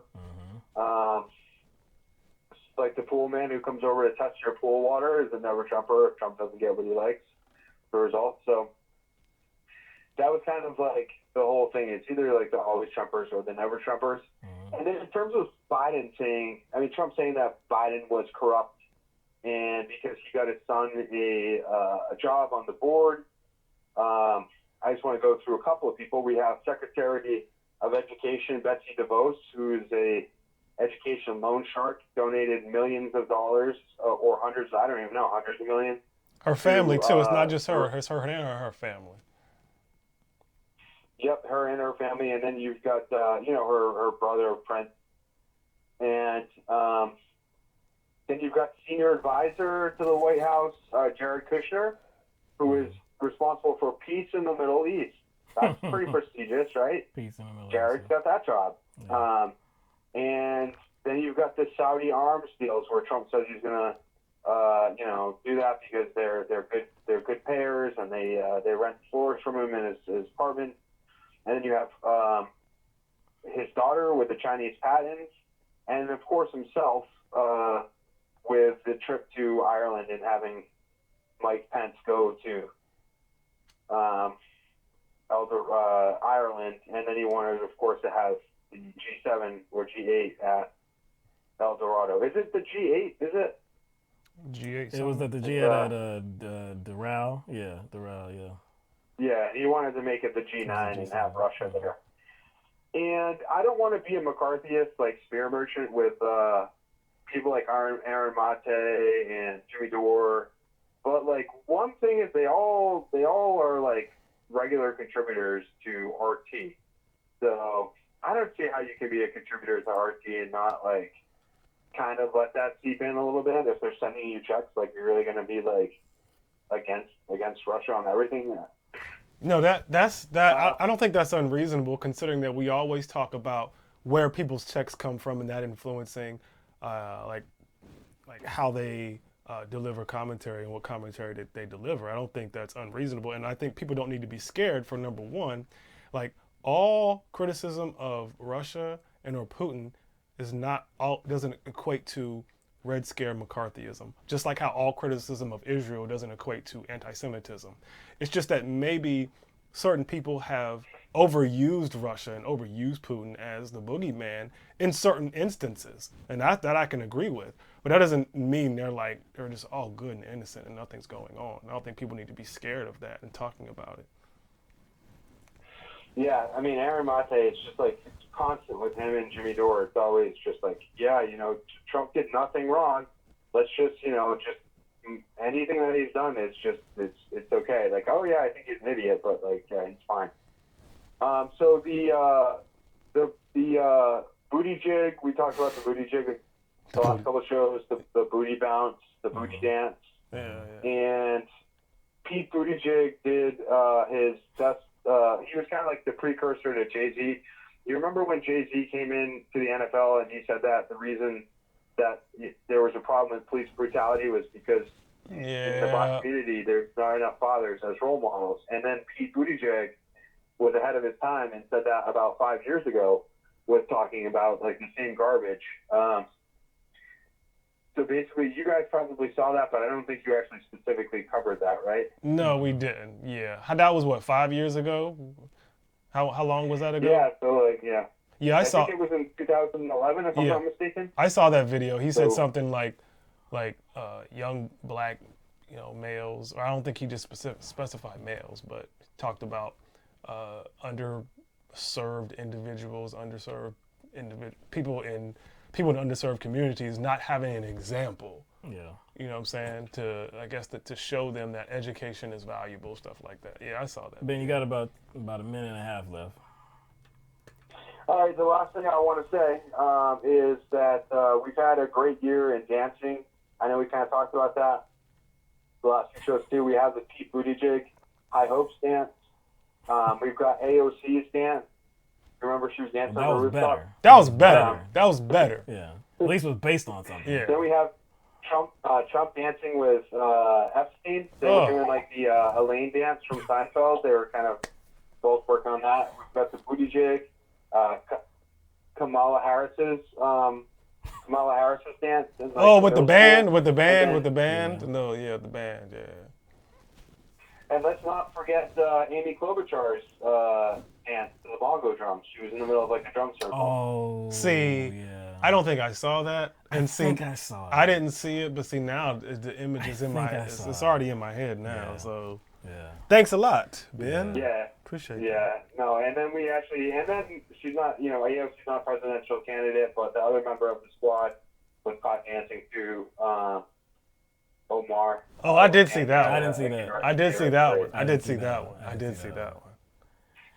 So yeah, if we had to rank these people, there's kind of like AOC and Omar are at the top, and then everybody else. Far I think the Buttigieg is way down there.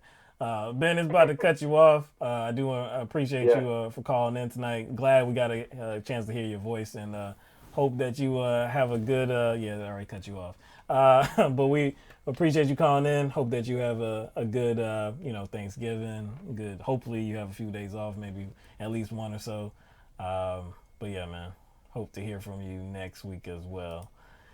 So yeah, that wraps up the call-in session. Big shout out to Jason and Ben for taking that opportunity and just providing a little bit more analysis and just some commentary for the show. Appreciate that. Let's get to some super chat information. So D Scully is one of our super chatters. Aaron Matei and Jimmy Dore have the same problem. They don't understand why it is important to check the power of a criminal president. Now, why would that be? Something that's so obvious. It's because they've already established that like Democrats are their worst enemy. And I can understand that because they support Bernie Sanders. But yeah, that's in a vacuum. Bernie Sanders is a danger to the Democratic Party. That's a fact. But like there's still other dangers. The other party, Trump. And so they're always in this position where they have to put Democrats in the forefront of being like the most dangerous. So then they have to kind of play like this reductionist role when it comes to Donald Trump. And I like Jimmy on a lot of things, and I like Aaron on a lot of things. But you know how, as humans, like even if we're usually on our square, even though we usually have our heads on straight, we're usually acting right. But there are certain character flaws that may, get us into situations and throw us off. Or the character flaw may throw us off in certain situations. Here we have the same thing with Aaron Mate and Jimmy Dore and those like him, where there's some sort of bias or something in them that always throws them off when they talk about certain things. There's some people that have not gotten over 2016 yet. And when I say get over it or gotten over it, I'm not meaning that you just forget about what happened in 2016. You forget about the Bernie blackout. You forget about the super delegates. You forget about the irregularities at the precincts, and you forget about the limited number of debates. And I'm not saying you forget any of that. I'm not alleviating the Democratic Party for any blame that should be imposed on them. But that does not mean that when the Democratic Party is right, that I'm just going to oppose them just because of that other stuff. If the Republican Party is right, guess where I'm going to be? I'm going to have the same position. It doesn't mean that I support the Republican Party. It just means that we have the same position on this one area. Doesn't mean that they're wrong. Doesn't mean that I'm wrong. It just means that they're seeing it the right way. Now, for this one little thing. Yeah, now, that virtually never happens because it's the Republican Party. That tends to happen more so on the Democratic side. So again, I harbor some ill feelings towards the history of the Democratic Party, the recent history of the Democratic Party. But again, it's not gonna. it's not going to cause me to stay in one place. It's not going to cause me to say the whole thing is bad, and you know, even if they have the right position, I got to develop some narrative that goes against them. Nah, I'm just not going to do that. That's counterproductive to actual progress. It's just not. I'm not going to do that. Jason from Detroit, one of our callers. Will Cenk Uygur win CA California 25, the congressional district 25 in California? Thoughts?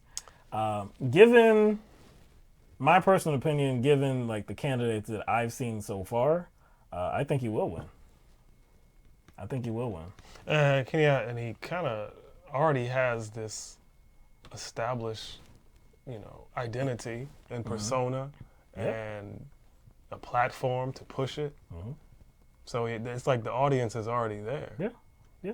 He already has a base immediately. He has an immediate base just from, being a co-founder of TYT. Unless Papadopoulos can challenge him. Papadopoulos couldn't even spell California right in a tweet. I forgot what the tweet said. Yeah, but he spelled it was like 2 L's or 2 I's. I don't know what it looked like. I don't know what it was. I don't know what it looked like. It was ridiculous. Yeah, I don't know. But yeah, like I said, I do believe Cenk will win. There is the establishment candidate that's in the race that's being pushed by Katie Hill, who had the position before that, of course. As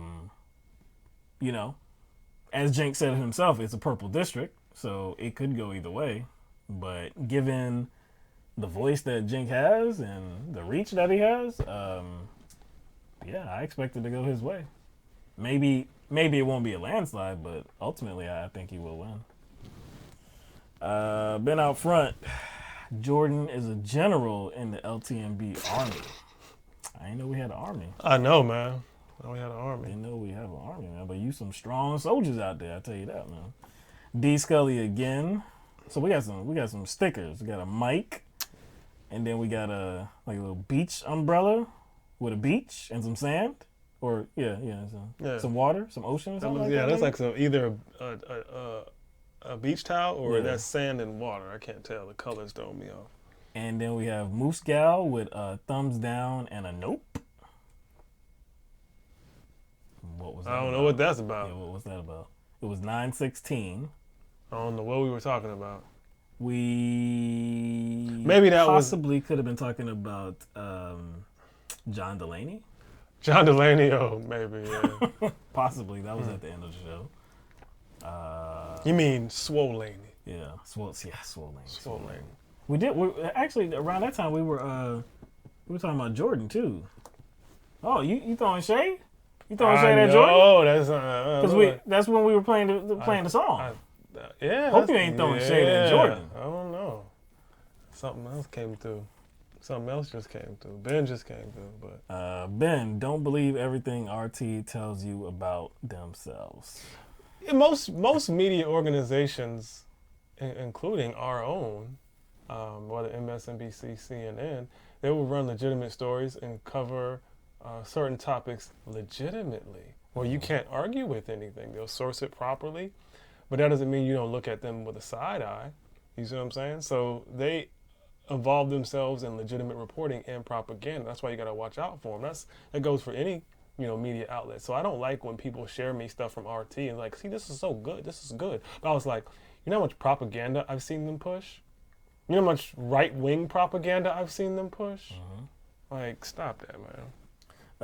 I saw in the comment that, I think, Jason's talking about Jimmy Dore and Kyle Kalinske on Russia, how they're not good on Russia. I agree. Look, on Ukraine, I have some problems with Kyle Kalinske about his take on Ukraine as well. Yeah, I'm not really gonna go into detail about it because I did that on Twitter already. If you follow me on Twitter, you already know what I said. But I will say that there are some comments that if things go a certain way, it's gonna be brought back up.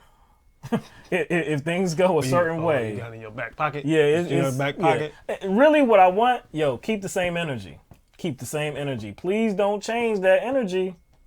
don't change the energy. I don't want to hear another narrative. I don't want to hear some like coming to Jesus moment. Like, you come around and like, oh, there's something. Keep the same energy. Please keep the same energy. Yeah. Well, yeah. We ain't gonna get into it. Nah. We ain't gonna get into it. Jason from Detroit again. David, David Yeah, APAC boy. man. David is taking it on the chin from his own audience. And that's not the only thing that they've challenged let's him read on. it though. David APAC man won't call Bolivia a coup. Thought. APAC man? He said APAC man. No, he won't, man. It's crazy, man. It's weird the positions he takes. I haven't seen that. I haven't seen him. Man. He's taking it on the chin. Like, what was his? Yeah, he doesn't. Rationale? He doesn't believe it's a coup.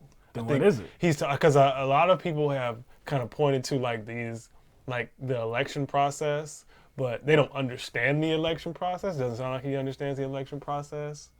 You know what I'm saying? There's a lot of people who don't. I'm not gonna understand, but they have like a weird election process, like where it was like the media covers it, and the media gives percentages, and then there's like this official count done by an official election like committee, and apparently the media count went dark, and then like the rest of the election finished, so everybody thought that was suspicious, but he had so much approval that I don't think it would have mattered.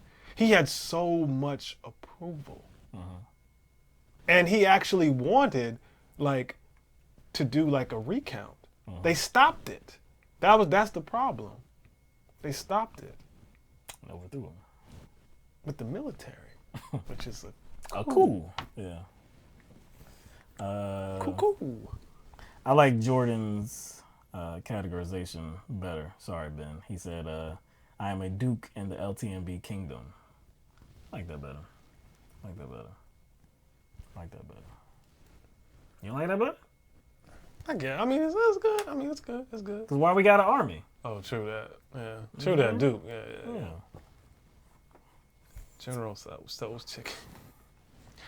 Speaking of that, General Sal, I remember I was on break one time at my old job, and I went next door. There was a food line. I used to go in there all the time and get food. I used to always mess with the people in there. You know what I'm saying? When I used to go in there. And there was this one woman who always used to work at the deli, and she was just talking with some of the other employees at the cash register. And when I walked in, and I just stopped just talking to them right before I even started buying my stuff. And I guess she was talking about, you know, what she ate or what she went out to eat the night before or something. And she was talking about, she was like, yeah, man, she was talking about what she had at the buffet or something. And she said, General Tusso's. I couldn't figure it out. I could not figure it out.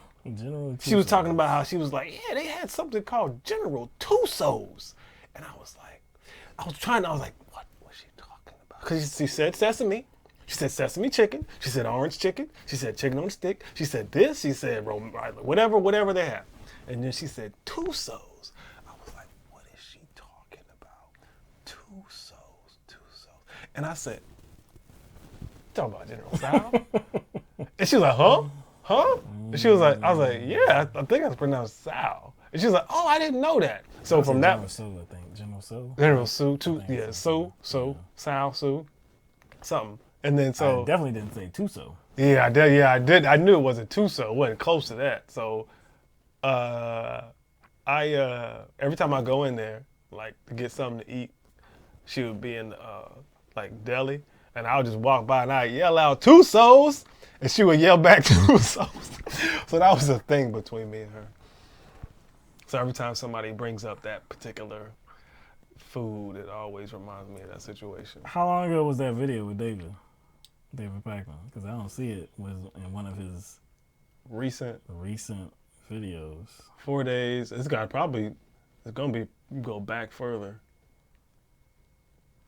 I definitely don't see most of his videos, so I missed that. Anyway, I'll look for it. I don't know. I'm gonna have to look for that for that Amy Klobuchar dancing video again too, because I kind of remember it, but I don't. Maybe I was just in the mood to torture myself. All right, so we're gonna get up out of here. It was good being with you tonight, but we gotta go. And like I said, no show on Thursday. Yeah, that's right. We'll be back because on of the holiday. So Tuesday. It's gonna be a long break. It's gonna be a week this time. But like I said, I hope you at least have one day off, maybe some day to just relax and spend time with yourself, your family, your friends, whatever. Just kind of decompress for a moment. Know that life is not the easiest thing in this world, no doubt. A lot of complications. People going through everything, everybody has issues. So just try to make the best of it.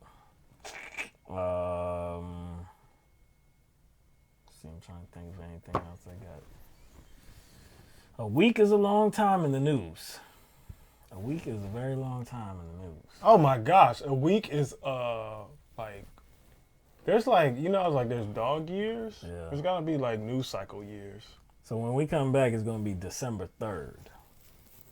December 3rd, and as I said, the Supreme Court, Trump has to file those briefs by December 5th.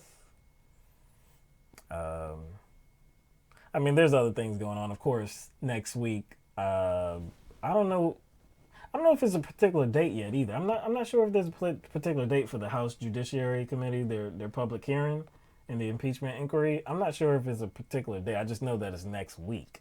I don't think that I saw that there was a specific date. So that's something, of course, we're going to be paying attention to. Anything else that's on the radar right now that we have? Can you think of anything? When is the debate in December? I'm thinking it'll probably be towards the end of the month, maybe, I guess. Or maybe the mid part of the month. The last debate was towards the end of November, so I'm thinking... You would think it would be towards the end. Yeah. But that is holiday season.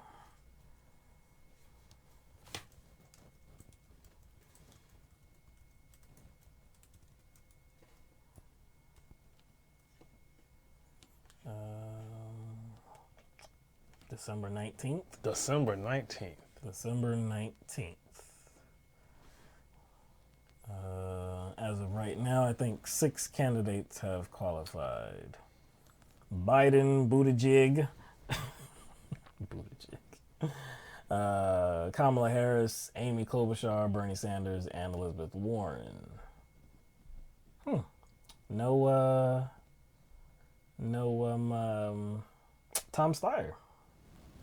No Tom Steyer yet. Do you think anybody else is going to qualify? There's Booker. There's Tulsi. Yeah. I think Tulsi might qualify. You think Tulsi will qualify? Damn. Yeah, I don't see it. I don't have a long time. Yeah, I know.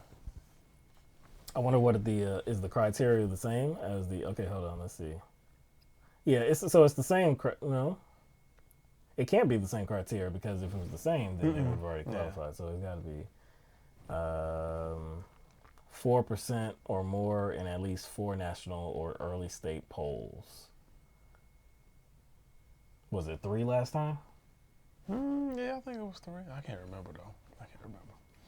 And then if you don't have that, then you can receive 6% or more in at least 2 single state polls in Iowa, New Hampshire, South Carolina, and Nevada. Which that's a pretty high mark for those particular states. Yeah. I don't know. I don't know if there will be any more. Julian Castro, we haven't seen him, but he's still, as of right now, he's still campaigning. Yeah, he's still campaigning in the race. Like I said, there's Booker. So so there's Booker, Steyer, Yang, and Tulsi. Those are the 4 that made it for the last debate but has not qualified And it's like weird. They like the time between debates seems like it's shortening. So so they don't have a lot of the time to get their numbers up. Okay, so I think this is already telling us. Yang has qualified in he has 3 of 4 polls. Booker has 0 of 4. Not good. Not good. And he actually had a pretty good debate last week. Yeah, I think he did. Maybe them polls are coming in. It was just last week. Maybe. It's less than a week. Maybe them polls ain't came in yet.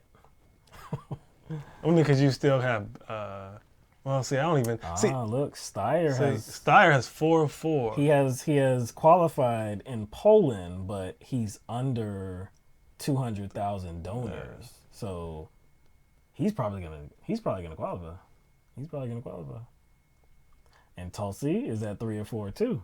So Tulsi and Yang are close. Seem like now Tulsi still has to qualify in terms of donors too. She has 3 areas she needs to qualify in, but as far as it could just be these 2. It could just be these 2. Yeah.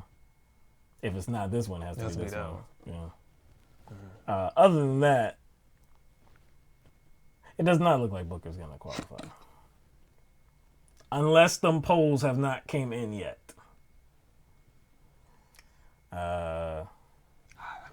But what I see is a maximum of 9, from what I see. Nobody else, of course. These, Castro's. None of those have been Bennett and Bullock and Delaney and Patrick. Yeah, Castro's probably done. Patrick, thought he shut that down. Duvall Patrick. I thought he shut that down. Oh, that's right. He didn't shut it down. Yeah. He canceled an event. Sorry, I was thinking of something else. Apparently, he canceled an event. I don't know if it's true or not because it was. You thought he shut it down? No. He shut an event down. Not a campaign, but he shut an event down because not a lot of people showed up. Like almost 0. I don't expect Patrick or like you were saying with Bloomberg. He's not going to be. He's not going to be raising any money, so he won't. He can't qualify as far as donors, so he won't be there. Can't be there. Yeah, well, we'll see. Like I said, they got a few weeks, so we'll see if it happens. And like you said, this will be the last debate before an actual vote takes place, so it's pretty important. And if Jason is right, there's going to be fireworks. Oh no. It's possible. It's highly possible because you know how scared they are of Bernie, man. I don't agree that they. Do you really? But do you think they're like? Do you think their focus would be Bernie or would it be Warren? No matter what we think about the two and the differences between the two, it seems to be focus on what type of focus? What do you mean? Focus negative attention. Bernie. I think Elizabeth Warren would represent I guess the compromise. But not on the debate stage. She tries to have the same rhetoric as Bernie on the debate stage. Rhetoric, though. Yeah. But that's something to attack on the debate stage. True, that's something to attack on the debate stage. But if you're talking about how the DNC establishment, genuinely views somebody like Elizabeth Warren and what she's actually going to bring and what she's actually not going to bring, they know that. Yeah, they know that. I'm sure they do. I'm just saying, I wonder how it's going to play out on the debate stage. Okay. Because look, really, Bernie has, even though of course the subject of Medicare for All has been broached every single debate, he has not. I don't feel as though he's been the target really, at least for a little while really. I mean, on Medicare for All. That one time, probably why, because he's always going to have good answers. Yeah. There's not a lot that can be said. It was easier to kind of poke holes. Yeah, can't poke holes. It's hard to poke holes in it now, especially if you have Bernie answering the question because he's not afraid to answer them. Warren, on the other hand, she was she was juking. She was just juking around that question. Was that the fourth or fifth? That was the fourth debate, right? I think that was the fourth debate. The fourth? Yeah, that was the fourth debate. Yeah, I think so. Yeah, that's right. I don't know. What about them taxes? Taxes. What about them taxes? What about them taxes? She was just dodging that question, man. Well, look, See, what we're trying to do is we're trying to make healthcare affordable. And I will not sign anything into law that will raise the taxes on the middle class. We need to have universal insurance for everyone. And that's what we're trying to do here. Everybody says that. I'm like, everybody says that. You didn't answer the question. I mean, Hillary Clinton said that. Damn, that's Look, there's just too much overhead and too much corruption within these insurance companies. So we have to do something.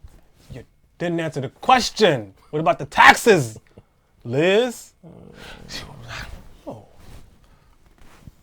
There's just too much corruption. She always goes there. Remember when Emma Vagelin or whatever, asked her about the... Vigilant, yeah, my bad. Remember asked her about the defense authorization? I do. Didn't answer the question. Now, if you're asking me something else, like, whoa, she asked you a specific question. The first thing she says, well, if you're asking me about your vote. Yeah. You. Mm-hmm. No, you, yeah. So if you're asking me if we should hold these, the military-industrial complex accountable, there's just too much waste and too much corruption and blah, blah, blah. I'm not going to answer the question. I'm like, you're just talking around. I'm like... Anyway, we're going to get out of here. Yeah, we're going to get out of here. Hope you have a happy whatever. I don't even like saying Thanksgiving, but happy whatever, however you celebrate Thanksgiving. I don't mind happy saying family time. Everybody recognizes it as Thanksgiving. Again, it's I don't care. I don't care about what it's called. I mean, you know what? Never, I just know the meaning isn't.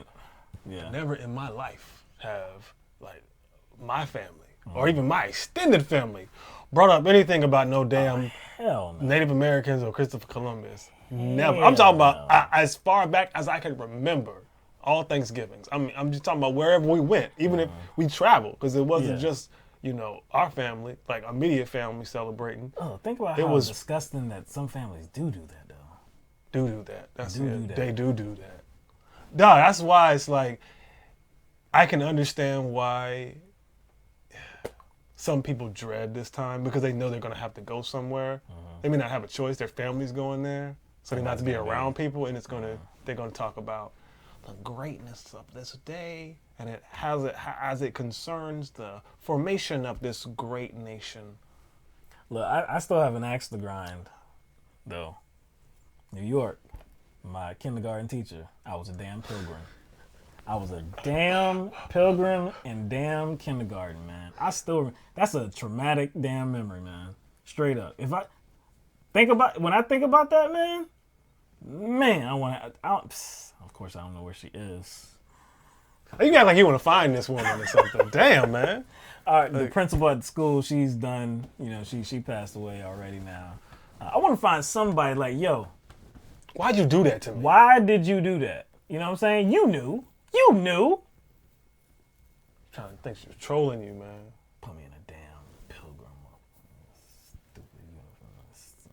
Pilgrim. Damn Thanksgiving. Also taught me that Christopher Columbus discovered America. Unfortunately, I learned that in school, too. Yeah. Kindergarten. I remember it was kindergarten. Impressionable years. I think, when you watch Fox News and they get mad that there are actually people out there that are trying to deviate from the norm as far as how they view Thanksgiving or any other holidays. I was watching Fox News and they were just talking about how disrespectful to America it is, and now just times are changing, and it's like they almost feel bullied because other people feel a different way about a holiday. I was like, it doesn't affect you. Nobody's saying you can't do it, so what is that about? Yeah. I think they're just mad because they know what those holidays represent. They're just not saying it. They know what those holidays represent, and they're afraid that people are not buying into what those holidays represent. It's not even about the holiday. No. It's about what it represents. People, look. America as an imperial power. We can debate, the extent to that people are waking up on a whole host of issues, but it does seem that less people are, involving themselves in religion, and in terms of the history of this country, empty holidays, these empty more holidays. people are, finding out that these holidays don't, like you said, they're empty holidays. L Train said, that's nothing. I lived in Massachusetts. We went to Plymouth Plantation every year. Shit was awful. Wait a second. Like, you know where we live at, right? We live in South Carolina. There's people who book their like weddings and stuff and have their weddings at plantations down here. Like, I grew up in Charleston, dog. Charleston is, I grew up in Charleston, dog.